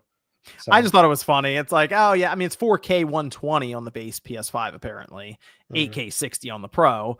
But I mean, we've seen some 8K stuff out of the Pro. It's not common, but it does make headlines every time it happens. It feels like, so you may as well, if you can do it, you know. That's why I like mentioning it, though. I know it's so easy to point and laugh because who has an 8K TV? I get it. I don't. A lot of people don't. I don't. Yeah. But I like to draw the parallel of, like, it's always so cool how, like, Gran Turismo 4 was 1080i on PS2. It's like the same thing. It's the same thing here. I think it's neat. I think it's kind of cool. It's like one of those quirks. It's like, oh yeah, when we look back on this generation 20 years from now, we're going to look up a list of 8K, games that were possible on the PS5 Pro, or I guess just the PS5 Pro, really. That's it. That's exactly it. And then they'll do that retrospective, that list video on YouTube. Oh, no. I don't even think it'd be a video at that point. It'd be a 2-second short. Well, they got to show each one. We'll be on 16K TVs and streaming and 12K by then or whatever it is. Oh, look at this grainy 8K footage. What were we doing back then? We're going to be in their minds, John. Right. Content's going to be piped into the mind. Be seeing in 4D. 4D. Thank God. I'm sick of 3D. We got some sales data coming in from the US. Matt Piscatella of Circana gave us some June 2025 sales data. And John, the PS4 has been dethroned as the fastest selling console in the US. Big surprise here. Nintendo Switch 2 was able to move 1.6 million units. And so it beat PS4's record. Yeah. I saw that. I mean, I think the PS5 probably would have beat the PS4 record as well when it came out, but it was in that supply constrained pandemic environment, and it's pretty clear the PS5 had tons of demand, but there's zero stock, so we end up with $1,500 PS5s that holiday on eBay. So yeah, that's but I mean, look, Nintendo provided a ton of systems, and they handled it. It was like 50% more or something, it felt like, than the PS4 when it launched in its month. So they're like in stock now too. It's crazy. I was at the Walmart earlier. Switch 2s are in the glass. I'm like, wow, really? Jeez, yeah, they're everywhere. Yeah, my one buddy, he actually sent me a text the other night. He's like, he showed me his checkout. He's like, oh, got one. So yeah, it's not hard. Like they're just there. Can we do this with the PS6 when that comes out? Can we make that happen? It's funny. I mean, based on market conditions, I mean, we could very well have a PS6 just sit in stock. Yeah, I hope so. Make it a stock. Based on socioeconomic concerns, the amount of supply, the cost of it. Oh yeah, I didn't think of that. I think if you jumble everything together, it might not be that hard to get a PS6. The $800 PS6 might not move as crazy. Oh, I hope not. I imagine it would still be semi-affordable. Well, I mean, we'll cross that bridge. I got to see how this PS5 Pro changes in pricing as we go along here. That's going to be a big determining factor. Well, they got to phase it out before PS6. It would look stupid to have a PS5 Pro and then 6 is somehow cheaper. That is going to be a weird time frame. I don't know what they do with that. Man. We also have some very fresh news that came out today. More Xbox ports are expected to be announced soon. In a post on thegamebusiness.com, Christopher Dring spoke with Matt Piscatella from Circana about the multi-platform approach that most big players in the business are doing right now nowadays. And Chris cited towards the bottom, or he just wrote this briefly, but he said Xbox is expected to announce more game ports to other platforms, including Nintendo Switch 2 and PS5 in the coming weeks. Weeks, John. Weeks. You're telling me South of Midnight, Avowed, Starfield? It kind of feels like next week we might see some movement. I think there's a Nintendo Direct that's expected for next week at this point. A lot of people are thinking it's going to happen. His information hasn't really changed, so we're thinking that's going to be the case. And when we have these third-party games get announced at any of these presentations, a lot of times you'll get that press release that follows the show, and it's like, it's also on these platforms. Yeah. I think that's what you might see with Microsoft, say, if they show up with a number of different titles. Like that could be the debut of Halo on something that's not an Xbox or a PC. They could be like, hey, here it is. And then we get the press release afterwards, also on PlayStation 5, PS5 Pro, what have you. So I think that's potentially when we're going to see some stuff, is just next week. But who knows? I mean, Starfield, I think, is the big one that makes sense for PlayStation 5 right now. It's been on Xbox and PC for long enough. They have pushed some updates with like DLC that was but still a new experience for the PS5, and I think would be a big one. I was gonna say, like, what are we thinking here? Because Switch 2 sounds like maybe a South of Midnight announcement. Switch 2 and also PS5, maybe. It doesn't feel like, would be interesting. Doesn't feel like Starfield's like soon. I feel like that's maybe like further out. Yeah, I mean, I could see them making the announcement for PS5 specifically, though. I do wonder, Starfield, if that's something that would give some issues to the Switch 2 CPU, because the Series S has the same CPU as the Xbox Series X, and that's like a whole kind of a struggle fest at times. So that's a game if I saw it running on the Switch 2, I'd be genuinely impressed. But it should run fine on the PS4. Well, relative speaking, it should run basically the same as the Series X, right? And better with the PS5 Pro. So that one, high profile game for Microsoft, has done very, very well. I think it would sell well there too. But I mean, there was like a whole list that people were throwing around with games that could debut in general next week, say on this, like Avowed getting thrown around as an example. So the thing is, we had seen Avowed, like, and it's like not a shock, but there was evidence of like, oh yeah, that PS5 version's like probably around the corner. Yeah. So I think they're going to show up with some stuff probably next week, and then we'll see those PS5 logos maybe following. Halo, though, I'm on like Halo watch right now. I'm waiting John, for that thing. That's the last big thing. Is it Infinite or? Man, that's tough, isn't it? Because so here's the thing. Okay, there is a game that Certain Affinity is working on. I thought it was canceled. Apparently, it's not. That's the rumor, and it's kind of their take on sort of people are trying to describe it, sort of a battle royale thing, but not quite. So multiplayer focused Halo universe, Certain Affinity. Certain Affinity is run by one of the people who directed and worked on Halo 2's multiplayer. Like, so this wouldn't be legendary status there. This wouldn't be Infinite. It wouldn't be this Halo 1 remake. It would be a separate thing. Yes, that's been kind of thing that's been kicked around. And it would be interesting to see that pop up on Nintendo's Direct, because it would debut a brand new Halo game. Otherwise, Infinite would probably make the most sense. And I don't even know if it'd be the campaign. It might just be the multiplayer. It's free to play. We're dropping it here. Play it if you want. That's it. Like, and they put it on PlayStation 5 as well. Although that's the thing, this Halo 1 remake that I think is happening next year for the 25th anniversary of the Xbox apparently won't have the multiplayer. Apparently it's just single player. The campaign. Just campaign. That's the word that's going around. So if that's the case, then why wouldn't you move Infinite's multiplayer over just to see if you can squeeze any additional revenue or just extra life out of it? Especially with crossplay, you could bring in a whole new wave of people that might just be like, oh, it's Halo. It's on the PlayStation. It's on PlayStation. It's on Switch too. Let's just play it. See, that makes more sense to me, in that I wasn't fully convinced that Infinite would come over. But if you just bring over Infinite's multiplayer, because this UE5 Halo remakes only the campaign, and you're telling me there's no multiplayer Halo on PlayStation, that starts to add up a little bit more to me. Yeah, it's so weird. They could do a number of things with Halo if they wanted to.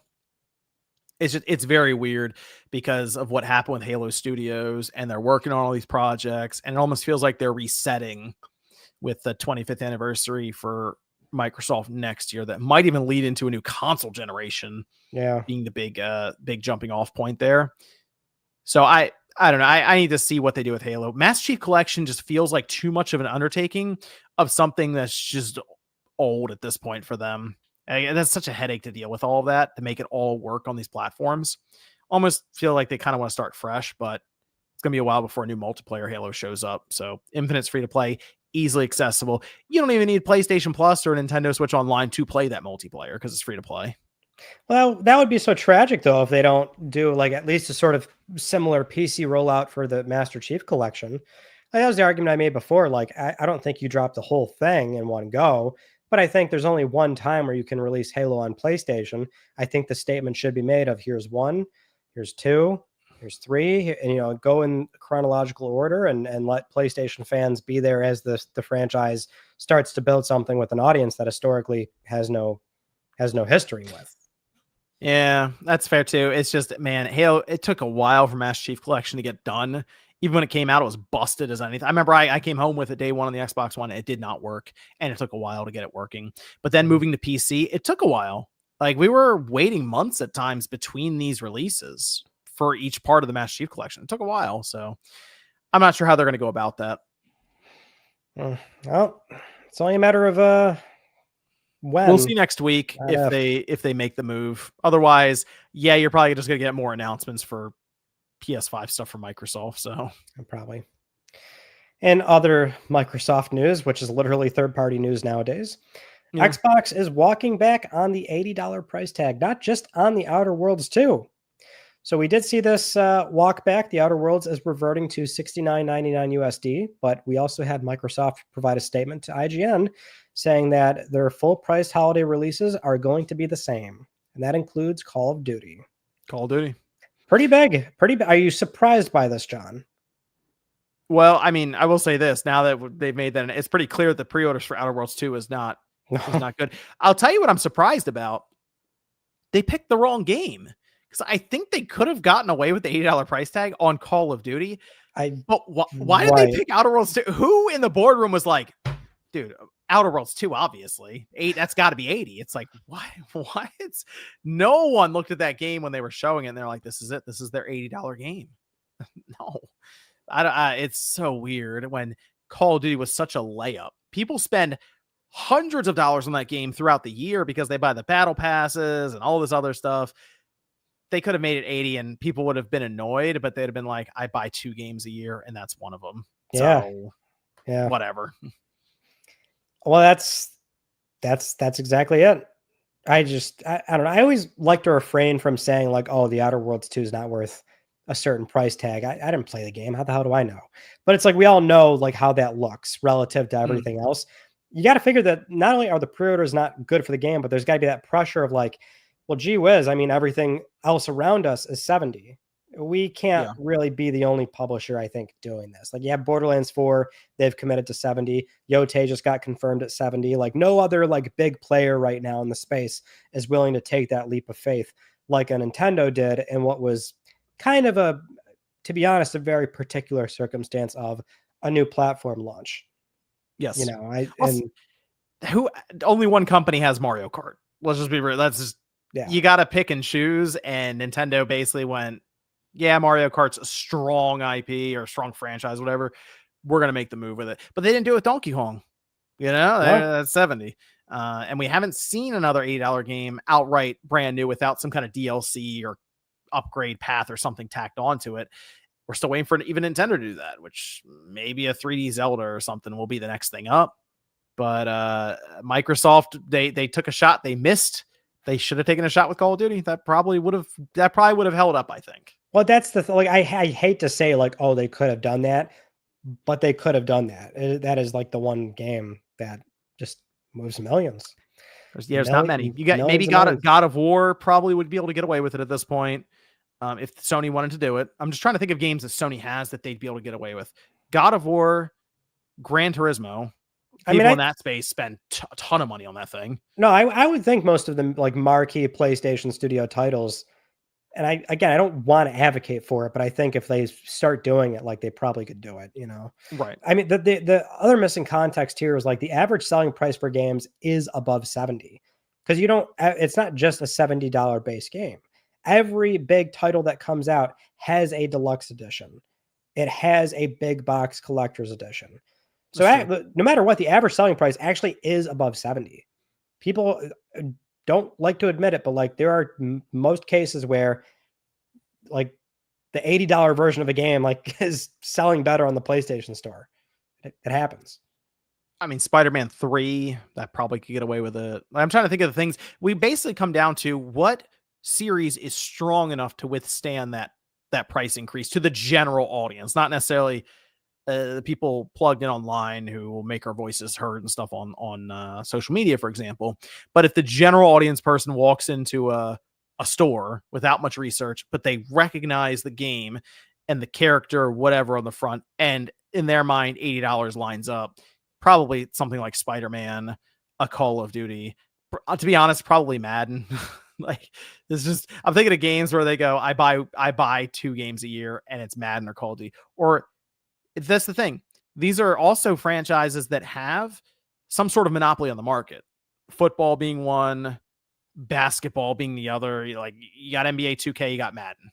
What are you going to do about it? We're going to sell it for 80, and people go, all right, that's kind of it. Like, that's the end of it, because their friends are buying it, and they also need to buy it so they keep up with their leagues and stuff. That's it. Yeah. GTA 6 is probably the game that can go for 100 if they want. I don't think they will. I think they'll stop at 80, but they could. Probably 80. Yeah, I would think 80. There's already articles that are like, I hate that I would spend $100 on GTA 6. And it's like, you just told them you'll spend $100 on GTA 6. Don't write those articles yet. It's tough. It's a tough thing to say. I mean, we're in tough times. I don't blame any consumers nowadays that like have that mindset of, I only buy 1 or 2 things a year, and I'm going to stomach it for my favorite thing of the year. Or in this thing I've been waiting since 2013, which is finally a new Grand Theft Auto. The problem, though, for these big companies is occasionally you do get that Clear Obscure that comes along, and it's $50, and you go, I don't understand why this is 50 and that other game that's worse is 70. You know, like you're asking questions that you're starting to realize that in your mind. You're like, I don't get this. Mm-hmm. So it makes it more difficult than to even make the jump to 80. So, well, that's why I think it was also like, you know, it's just, it looks a certain way when the Outer Worlds 2 of all things is being priced at $80. You notice the celebration though. Well, 70. Remember what happened when games were 70 in 2020? They made a mistake. They should have said games are 80, and then they come back and go, you know what, you guys are right. We're going to 70, and people go, oh, we did it. You love the mind games, huh? You got to negotiate correctly. You got to overshoot and then bring it back, reel it back in. The mind games. I think they're funny, though. People are real excited about 70. I mean, that's what the thing is. They're already playing the mind games, though. It's like, oh, thank God, I don't have to spend $80 on this game. Pre-orders the $80 deluxe edition. Yeah, I mean, when I realized, because we were talking about Starfield, we had that early access version of it. It was $100 for Starfield, I think, 90 or 100. It was more than 80. And I remember Steam Concurrence came up. Death Stranding too, Sean. Yeah. But on PC we can see the Steam concurrent player count, and I remember early access for a game that would have been 90 or $100 with Starfield, like 230,000 concurrent players or something, which ends up being over 1 million. And it's like, oh, games like this, yes, they can get away with it. Yep. Yeah, people are still doing it. Still doing it. We do have some semi-adjacent Rockstar news, just more speculation about these ports that people are really sizing up here. GTA 4 and Red Dead 2. Not even so much a rumor. Like, the Rockstar support page had this weird thing where it was referencing PS4 as a supported platform. That was quickly taken down. And then Red Dead Redemption 2 support page had an online migration tab listed, and that was taken down. And that would have been hinting at a PS5 release. I mean, I don't know about you. Both these things probably happening. Red Dead 2 surely is coming to PS5 fairly soon. Yeah, I assume it's a holiday thing. It'll work for it. Yeah. GTA 4 is maybe more particular, though. At least in the context of PlayStation, PS5 owners have no way of playing this game on their PS5s because there is no backwards compatibility. So at least for this game in particular, I would be very happy seeing a port. If GTA 4 comes to the PS5, are you getting the platinum? I would think that there's no GTA Online. I don't think they would. Yeah. So if it's just campaign, yeah, sign me up. I love GTA 4. It's a great game. Great game. I mean, if you had me do the online shit, no, absolutely not. No chance. I would like to replay that game. I just know if I turn it on the PS3 or the 360, it's gonna be like extra crunchy. So John, I'm like my Concord grind was Hangman's Noose 80,000 fucking times. Hangman's Noose, $4,500. Oh, Petrovic's being an asshole. The one time he fucks up, falls over, gets killed by the SWAT, restart. It's PTSD, John. PTSD. Not doing GTA 4's platinum ever again. Oh boy, what else we got coming up here? We have some physical disc news I wanted to talk about. Oblivion Remastered is getting a PS5 disc print. So this popped up in Europe or the UK, some pre-order listings for the game. Let's hope the full game is actually on the disc. hold on a minute. Plenty of time to do it. They've got more than enough time to print the damn thing on there. Which that's the thing though too, right? Like these day and date launches, obviously that's the crux of the issue with a day and date launch is that these deadlines that the studios have to hit. That's oftentimes why there's like a stub build on the disc because they send it to print to meet the deadline. Like obviously, if there's a time delta between the digital release and physical, sure, that's annoying, but the benefit is they've already deployed like how many patches for this game. There should be a healthy lead time on getting the full game on the disc. So let's hope that's the case. I noticed Duck Island said that the ClickR 3's live show would be very cool. Hey, you guys let us know if you like it live or recorded. I will say live makes it easier for me because I don't have to download and export the 18 gigabyte show then. I just download the audio and re-upload it to the John just doesn't want to do the footwork after. I honestly have to sit here and watch this thing render for like 30 minutes. I'm like this. There are times where we'll record ClickR3 and like almost 3 days will go by and it's still not live. Look how fast it's live. It's be live after this. It's crazy. I'm like, John, is ClickR3 up? You're like, yeah, it's going up tomorrow. I'm like, we filmed that 2 days ago.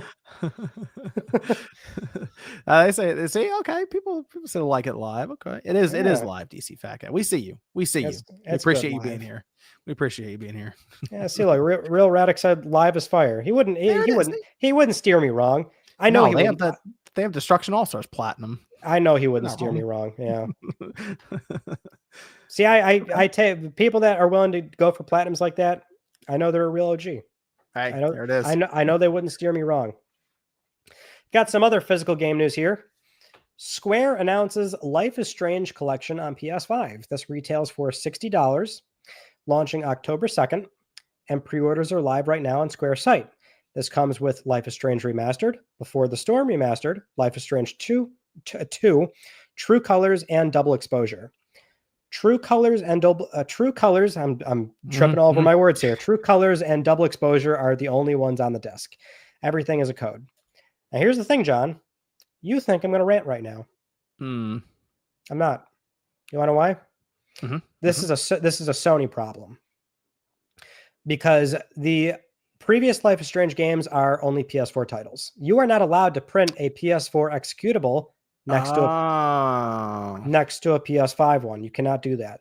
You have to have all PS5 builds on the disc. So that if you saw this news and you saw it going around on Twitter, like, another game, not everything's on the disc. This is a Sony stipulation. You cannot print PS4 games on a PS5 disc.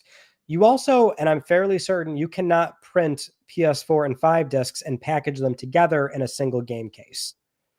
You cannot do that.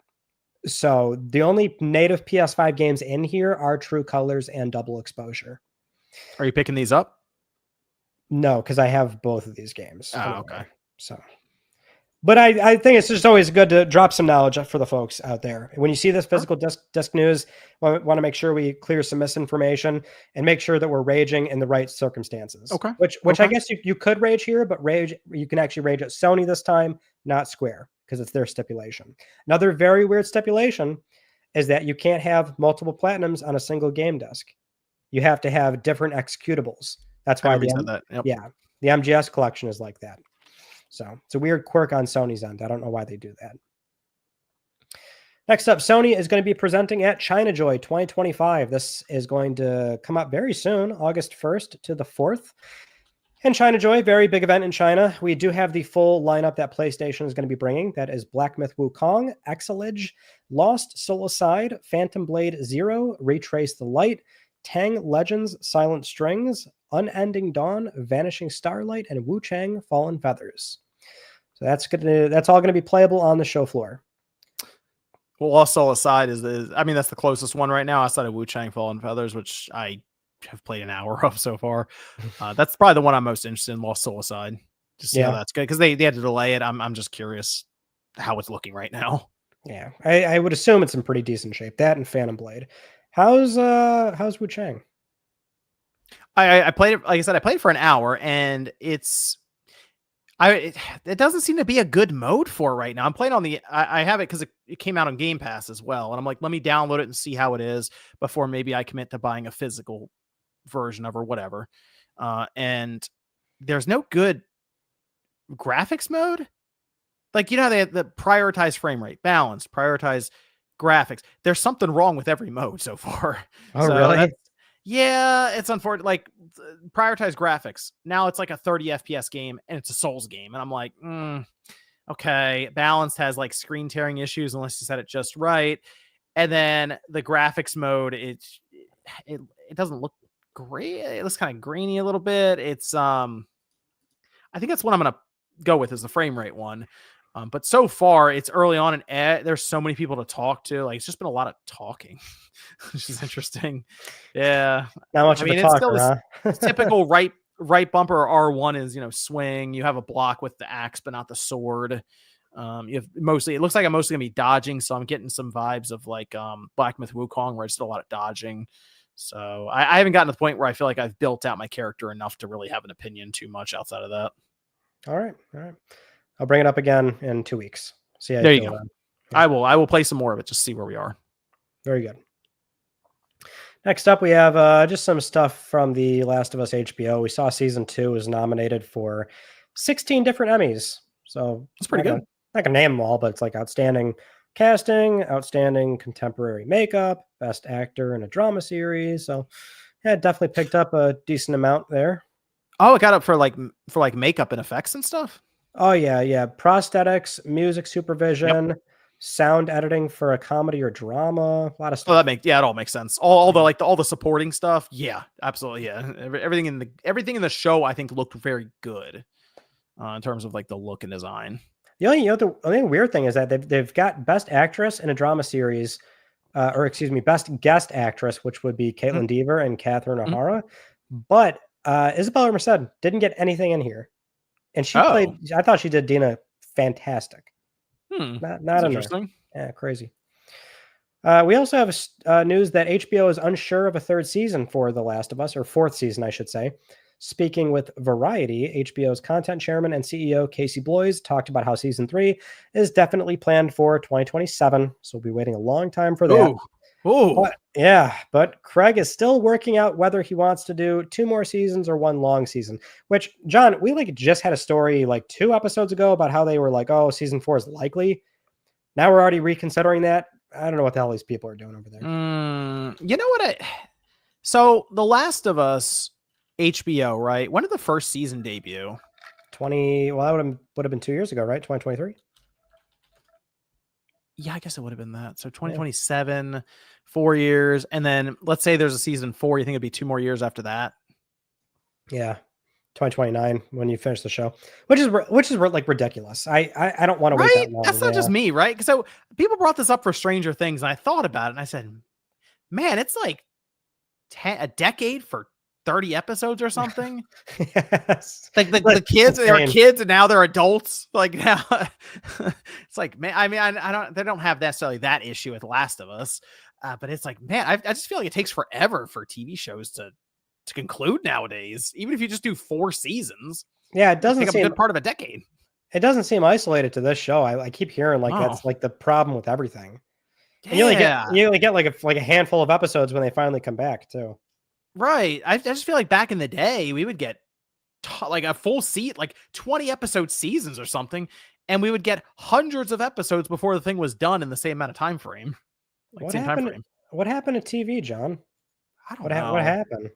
I guess I know the budgets have gone up. Like a lot of these shows now, when you watch it, 1 episode looks like part of a movie or something. Like there's a lot that goes into it. I get it, but the quantity was was reliable. You know, every week you had a new episode and it was consistent. It was on cable TV and you had hundreds of episodes growing up with these different shows. Now it's like you get 30 in a decade. It's like, wow, man, I don't know. It's just, I know there's so much content out there for people to watch anyway. And there's a lot of stuff people miss. They can go back and watch, but like I'm rewatching The Wire right now just because it popped up and I was like, oh yeah, this is a good show. I'm going to rewatch that. It's been so long since I watched it. It feels like it's almost new again, but you kind of forget how good old TV used to be. Yeah, you would get like 20 plus episodes for a season. Mm-hmm, mm-hmm. Yeah. Oh yeah. Yeah. And a lot of the stuff had to be practical. You didn't have as much in like TV shows, not like that, like dramas and stuff. You didn't have as much, we'll do CG for this or something. No, it's very practical effects and stuff. Yeah. I don't know. It's weird that they're like, oh, now we're not sure. I mean, I don't know. I actually would not mind a fourth season if they're going to like spend more time in Santa Barbara and like talk more about the Rattlers. And I think there's actually a lot to explore there for what is a short portion of the game. But also like, yeah, I would hate to wait like that long to wrap this thing up. So, well, you feel like they're going to have to show Abby's side clearly. And then it's going to, I guess, 3/4 of the way through the season come to a head in the theater. And then they have to do the last part of the game, essentially, right? Well, that last part would be either a season 4 or they keep going within season 3. Because there'd be like an episode on the farmhouse and then you get to Santa Barbara. So at that point, you're like really extending what are actually pretty short portions of the game. So yep. We'll see. That's actually all the news stories I got. If you want to get into some super chats before PSX go and give it to you. Let me see. Here we go. Space Samurai says, grew up with the Infamous games. I would freak out if I saw another one or at least a remake or remaster. I think there'd be a lot of people who'd be very excited. It has that nostalgic feel, even though it doesn't feel like for, I'm sure, Ryan and myself that it was that long ago. Kind of was. It feels nostalgic to me. I'll admit it. It was a special time, though, for you, right? I mean, just in general, because the PS3 was starting to figure things out. And then a year later, we got that slim model, the price drop. Games were popping up. Uncharted 2 blows up online. 09 was if you were there at the time, 09 was like where like PS3 really came together. And which, mind you, the narrative at the time was 08. And 08 kind of came and went. It was really 09 when the system picked up steam. It's like I said, a special time. I think Infamous does represent that kind of that time for PlayStation. So I think there'd be a lot of excitement for it if it happened. Claw says, does 343 even have anyone working on Halo's old engine anymore? I figure 343 would want to bring the Unreal Halo to PS5 instead because of that. It's very possible. That's the thing. The Slipspace engine is kind of annoying, but they are still working with Halo Infinite. It still gets updates. They did a mode where it almost perfectly, I'll say, it's still in Halo Infinite, almost perfectly simulates Halo 3 gameplay. And it's an entire setup for it. And it's actually really well done. So they're still doing stuff, but there's also a lot of content there because Halo Infinite actually, I'd say they created the model kinda, and now other live service games are doing that. If you get a battle pass, it doesn't go away. You can just switch on the fly to whatever one you want to build experience towards. So all that stuff is just there. And so if you get in Halo Infinite and there's one you really want, you can just buy it. It didn't expire and they didn't put it in a vault or something. You just use it. It's there. A lot of them are free too. Like there's a bunch of free ones they created for special events that you can just pick up once you turn it on. So there's a lot of content there. So T says the PlayStation Music Concert is finally coming to US in October. I got tickets for February here in Denver. Should be pretty cool. That's true. Yeah. They did announce the US lineup. Superman Man says, give Sean some love. Hulkster. #Hulkster. Yeah, he put up a whole video for it too. He finally showed the Hogan room. He's been telling me about this Hogan room for years now, and he finally showed it in a video. So it's like on his channel. Yeah. Well, it's in his second channel's RGT Stash channel. He's been building this Hogan room for a long time, and he finally showed it in a few shots. And it's basically like a walk-in closet, but he has a lot of Hogan stuff in there. A lot of Hogan stuff. Basically a walk-in closet. I mean, it's like a small room. I think he was trying to figure out what to do with it for the longest time, and he just started putting Hogan stuff in there and just called it the Hogan room. I would also be somewhat remiss not to ask you, Ryan, before we go to PSX, go and give it to you. Yeah. Your Pokemon opinion on the presents? I don't know if there's anything that stuck out to you as the resident casual Pokemon fan, but hardcore Pokemon Go fan. Casual? Did you just call me casual for Pokemon? Not for like the games and stuff. Whoa. I don't know. I don't know if you downloaded Pokemon Friends. I don't know how deep this goes. John, I sleep with Pokemon Sleep. People don't know that you do have Pokemon Sleep. You have Pokemon Go connected to Pokemon Sleep. Yeah, I'm day one Pokemon Go player. I am now a day one Pokemon Sleep player, which, mind you, I just got a shiny Trico today. The Hoenn starters just went into the game. Got a shiny Trico today. I was pretty pumped about it. It has Berry Finding. It has Berry Finding S on it. Great stat line for that Pokemon. So happy about that. And of course, your boy is always going hard on those mainline games whenever they do eventually come out. I saw the Pokemon Go finale thing that came up. That's all I was. Yes. I saw that and I said, okay, that seems like that Ryan is probably excited. Eternatus is coming to the game, and it looks like you'll need a lot of Stardust and a lot of candy to max it out. Okay. Yeah. Ryan likes going to like a lot of the events for Pokemon Go and stuff. So I saw it pop up. It's so cool. The World Champion, you do any of the World Championships thing? Is that like Celia's going to that? You know that? I didn't know that. She'll be on the ground. You can have her talk about it a little bit. Okay. Good stuff. Anything else stick out to you at the show? Oh, ZA looks good. ZA looks cool. We saw the Mega for Dragonite. Ryan doesn't get a chance to talk about much of the Pokemon stuff, so I thought I'd bring it up for him just so he could.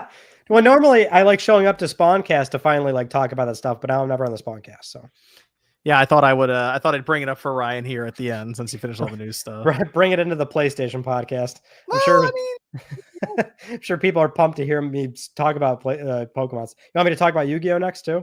Yeah. All right, here. I ordered this recently. A Starlight or a Prismatic Secret Angry Burger. Wow. An Angry Burger. They turned a burger into a monster in Yu-Gi-Oh. Yeah, it's a retrain. Hungry Burger used to be a 2002 Spell Ruler. It would have been Magic Ruler card back then, but it got new archetype support and it's got a new like a retrain, basically. Angry Burger. It's very cool. Very cool. Wow. I just remember Yu-Gi-Oh from back in the day when it made his debut on TV and he had to summon Exodia. Yeah, well, if you're casual, that's all you know. Is a Exodia long time ago. And Blue Eyes White Dragon. Hey, what about the Red Eyes Black Dragon? Oh, look at this guy. See, I remember that. What's his name? Joey had it or whatever. I remember those episodes for some reason way back in the day. A long time ago, dude. I remember those episodes first showed up on TV. That's a big deal. I'd love to say I'm proud of you, but I'm not gonna. All right. Super dramatic for playing cards. It's crazy.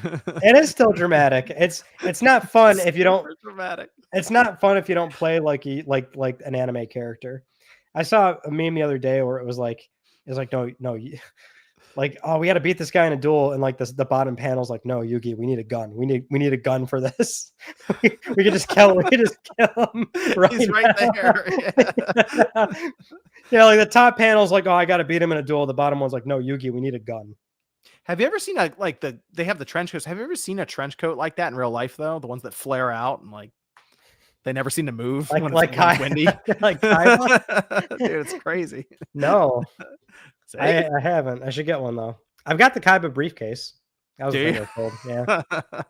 It's like when it's full too, it's like fucking 80 pounds. It's like really heavy. There was a point I remember Yu-Gi-Oh was pretty hype. Like people were real excited for it. Yeah. And then I don't know what happened. I know it fell off a cliff. It kind of did, but there was a moment. I promise people, there was a moment where people were like super hyped for Yu-Gi-Oh. I don't know, but those were back in the days with Digimon, Yu-Gi-Oh, and Pokemon, obviously. Yeah, so, well, that was my gathering. That was my thing. I was a Pokemon and Yu-Gi-Oh kid. Yeah, it stuck with me 20 years later. I think I was more Digimon than Yu-Gi-Oh. I'll be real. Like Digimon had the theme song going for it. I knew there was a reason why I didn't like you. I knew it. The theme song. They had the Mega Evolution. It was cool. It was good stuff back then. Very good. Right. You want to wax nostalgia a little bit more here for PSX? Go and give it to you. Yeah, what you got? topic of the show where we go over something cool, old, nostalgic, something throughout PlayStation history. You know what? I saw some people talking this in the chat, and you know what? It's been on the PSX Gonna Give It To You list for quite a while. Let's do it now because we're going live, and I want to acknowledge this lovely audience here. Let's talk about Kevin Butler, the ad campaign. Yeah. Actually, people are talking about the lawsuit that happened after, but really we'll talk about that in a second. First up, this was when Sony figured out like good advertising for PlayStation 3. Yeah. And it was a big campaign. It was aligned with the brand new price tag, which was $299 USD. PS3 no longer $600. It was something semi-affordable. So the Kevin Butler ad campaign was basically like it had it was like a basic design of like there's a cold open of somebody talking to PlayStation customer service. It's a, hey, PlayStation, you know, how do I get my son to love me? Hey, it was like, dear PlayStation. Yeah, dear PlayStation, shit like that. It was the same open every time. Kevin Butler comes in, very funny business white guy. He's got a VP of blank, whatever the fucking commercial was at the time. And he would just, you know, say something funny and then they'd show some gameplay. But they were like just good commercials. They were like actually good, which mind you, I always liked the White Room campaign for how avant-garde and weird that shit actually was. But if we're being honest, like this is when the ad campaigns like got better. It was also around the same time as Marcus PSP as well. Marcus came in. Marcus Rivers was great from like Role Models or whatever. Well, the Marcus one came a little bit after, but like they opened with Kevin Butler, and so the Kevin Butler ones are always pretty good. There's you know, compilations on YouTube. You can watch like 40 minutes of Kevin Butler commercials. And like the cool thing was E3 2010 is when like this was the peak of the Kevin Butler commercials. And there was even rumors at the time too, like how cool would it be if Kevin Butler came to the stage? And I remember that. Sure as shit, Kevin Butler came to the stage, interrupts Jack Trenton, craziest shit ever. He's like, Jack, I'll handle this. Full character and everything. In character, the whole thing. Full character, gives a monologue. It was the cringiest goddamn thing you'd ever listen to in your entire life. But you know what? It was like actually cool that like this made up advertisement character showed up during E3 and just gave this cheesy ass speech about gamers. It was fun. It was cool. And then the actor Jerry Lambert did a commercial with a goddamn fucking Wii. And yeah, Sony was not happy about that for Bridgestone Tire. So I think it just so when the PS3 first came out, as you mentioned, $600 or $500, but a lot of people looked at it as a $600 system because it had Wi-Fi built in. Why would you get that one? 60 gig versus 20 gig, that whole thing. But it felt like it was just way too expensive. It felt like it was like a professional, almost a system you weren't even supposed to touch. This is just too expensive. Well, you're not. Yeah, you can't because it's a piano black. You can't touch it. Okay. Well, if it felt like it wasn't even there for the general mainstream consumer. It felt like it was almost a professional device. So when they did the marketing to coincide with like the price drop and stuff, it started to feel more like they were aligning with just gamers.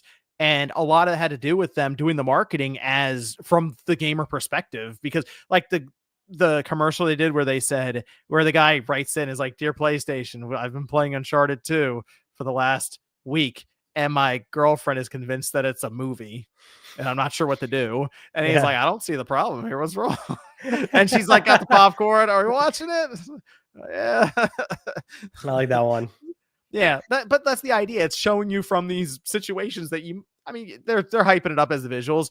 But at that time, I remember at the store, we would put MLB The Show on, and it could have been any of the PS3 ones. I'm trying to remember exactly what year. I've been like 09, 10. People would come in and they thought it was actual baseball going on, like the parents or something, like, oh, who's playing? It's like, well, this is a PS3 because you can set it from the angle so it looks like it's the broadcast. Who's playing? Well, this is a PS3, ma'am. So yeah, you'll tell. I mean, I always set it up with the Sox and the Yankees or something, but it's on the PS3. Right. And they're like, wow, really? So that was the thing. It related more to the everyman, like the gamer who's like, oh, it's $299, and because they had that one person who was like, dear PlayStation, I heard this price drop, and it's the guy, it's the guy who's in his chair with the glasses. This is the typical what they are like. Oh, this is what the person on the forums would look like and stuff. Let's just set him up; it'll be funny. The rumor monger is what they were called, right? And so he's setting up the stuff in the bag. I can't believe everything you see on the internet and all this stuff. So it was good marketing. It was one of those pockets in time, again, like we're talking about, that everyone's very nostalgic for right now, which is why you should definitely bring back Infamous, Sony. Just a roundabout way to get back to Infamous. Hey, we got it. We got it back in there. It's interesting though. I mean, like that's when they kind of like found their place, and it felt very culturally relevant to just be humorous in commercials. This was also like the It Only Does Everything ad campaign, and people still to this day like really love that sort of mission statement, because PS3 was like the only PlayStation console that like did a million goddamn things. Then we had like the Michael ad campaign, which the Michael campaign was really cool as well. Because that was like leading up to PlayStation All-Stars. So you had all these PlayStation characters together, and there's like a lot of different ad campaigns that like around that time it all sort of like finally made sense, When they first launched the PS4 and they have the two guys playing different games, they keep putting them into it, and there's like a whole song and stuff that builds up to their slogan for the PS4. That was like, I think, right the week it came out. That was a good too. Oh, the PS4 one was Greatness Awaits. Greatness Awaits was okay. I mean, like the commercial they set up with the people playing like the different games, and the guy hits it with a car, he goes upside down, and The Perfect Day. That was a good one too. They do have some really good commercials like throughout the generations and just ad campaigns, but Kevin Butler's definitely stands out above all of them because it was consistent. It was like consistently good commercials over and over again. So, and they poke fun at gamers, but then also poke fun at themselves, and it was fun back and forth. Yeah, they took pot shots at Connect when it came out too. Yeah, like they were doing like the move thing or whatever, and somebody's playing like, I think it was like SOCOM at the time with a PlayStation sharpshooter, and Kevin walks into frame and he goes, "See that?" Or he brings up a move controller. He goes, "Now these are called buttons. You use this to play the game." He's like, "Not when you're standing in front of the TV going pew pew pew." Like, do you think there'll ever be that kind of personality for PlayStation again? No, never again. Man, I don't want to say never again. The company's just not like that anymore. Yeah, I know. They just don't do stuff like that. They're very different nowadays. Very, very different. They're very boutique. I mean, their advertising campaigns nowadays, and certainly the way the products are designed and marketed, are very Apple-esque. Like they want to make it seem like these are premium products, and also we only ever talk with like legacy media like Wired and stuff like that. It's a very different approach nowadays. I guess. I don't know. It's just, you can be like that with gamers, and they'll have fun with it. You're allowed to do that. You would think. Yeah. Like I'm thinking of because you occasionally see that case where you have like Nicholas Doucette come up for Astrobot. He's like, "Oh, we're talking about this company. We can't actually say their name, but stuff like that." Like they seem very human when they accept their awards and are kind of talking about it that way. And then it's like goes back to the cold calculating Sony. Yeah. They just don't talk anymore. That's where I think the disconnect really comes from. Yeah. Yeah. Well, find another figurehead like Kevin Butler and put him in. That's it, John. That's all I got for you. All right. I think that's everything. Did I get, let me see. Oh, hold on. Here we go. Claw says, like I said last time, Ryan, thank you for keeping the fanboys out of your videos. Also, John, when are we getting the direct Xbox Click R3 crossover? Well, we should do that soon because Xbox is finding its way into Click R3 constantly. So probably just getting Nate on the horn. That's the thing. Is like it's just third-party news now. That's kind of what Xbox news is. Yeah, kind of is. Games coming to PlayStation. Wow. What do you want? That's the way it is. It is. It is. Yeah, it absolutely is. Meal says, I've reached rank 10 3 times in GTA 4. It takes $5 million to get to rank 10. That's 1,100 games of news to do that. If by any chance, hey, they add online the remaster, we're grinding it together, Ryan. Let's go. No, we're not. You're sick. That's killing. You're sick, dude. Get help. Dedicated. Hey, thank you for the $10, but fucking no. To help you. We're not doing that at all. 3 times, my man. The thing is, like, I didn't even get it until like an exploit came out. Like I did Hangman's News so often, and I just put the game down years later. There was finally like an exploit where you could set up 2 PS3s, 2 TVs, and then get into a death match. And like where the other player spawns, you can tape controllers to where you're constantly firing a sniper rifle, and it just like pops the guy and they show up in the same spot. So it's just $100 for every kill. And you could just keep doing that. And so like, I've got I actually captured it too. I like captured my platinum unlock, and you can see me doing this. And then like I had to capture what was a 10-year platinum. I have the file.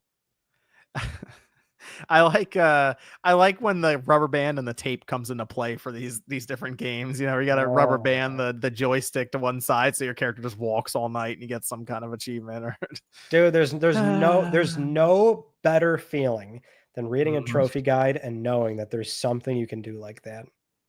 No better feeling. Man. None. Well, I think that's it. I think we're good for Click R3 number 28. Thanks everyone for tuning in. Let us know in the comments if you like the live show more. Keep in mind, it makes everything a lot easier for me when you make that decision in the comment. But either way, I'll upload the audio tonight actually for the podcast. So that'll be up, I don't know, an hour or two from now, just on podcast services, or even tomorrow morning, depending on how long it takes to process and distribute to like Apple Podcasts, Spotify, etc. But it will be up. I think that's it though. Thanks everyone for tuning in. Make sure you check out Ryan. I got him down in the description as well. He did a really good Concord interview with a person who got the platinum and just kind of went over the whole process of it. Sounded like chaos and mayhem because the person was trying to secure multiple copies of Concord and PS5. It was the whole thing. Whole thing. Thanks also, everybody for coming out. Let him know if you like those kind of interview things. He's been kicking around the idea of doing more of them. So if you like them, let him know in the comments there. Yeah, look at John just speaking for me. Yeah. Hey, you told me that. What a guy. I don't even have to do anything. I just let John run the show. Waiting for that Shuhei Yoshida interview to pop up. Oh God, John. Thanks for tuning in. We'll be back in a couple of weeks. Do it all over again. See you guys then.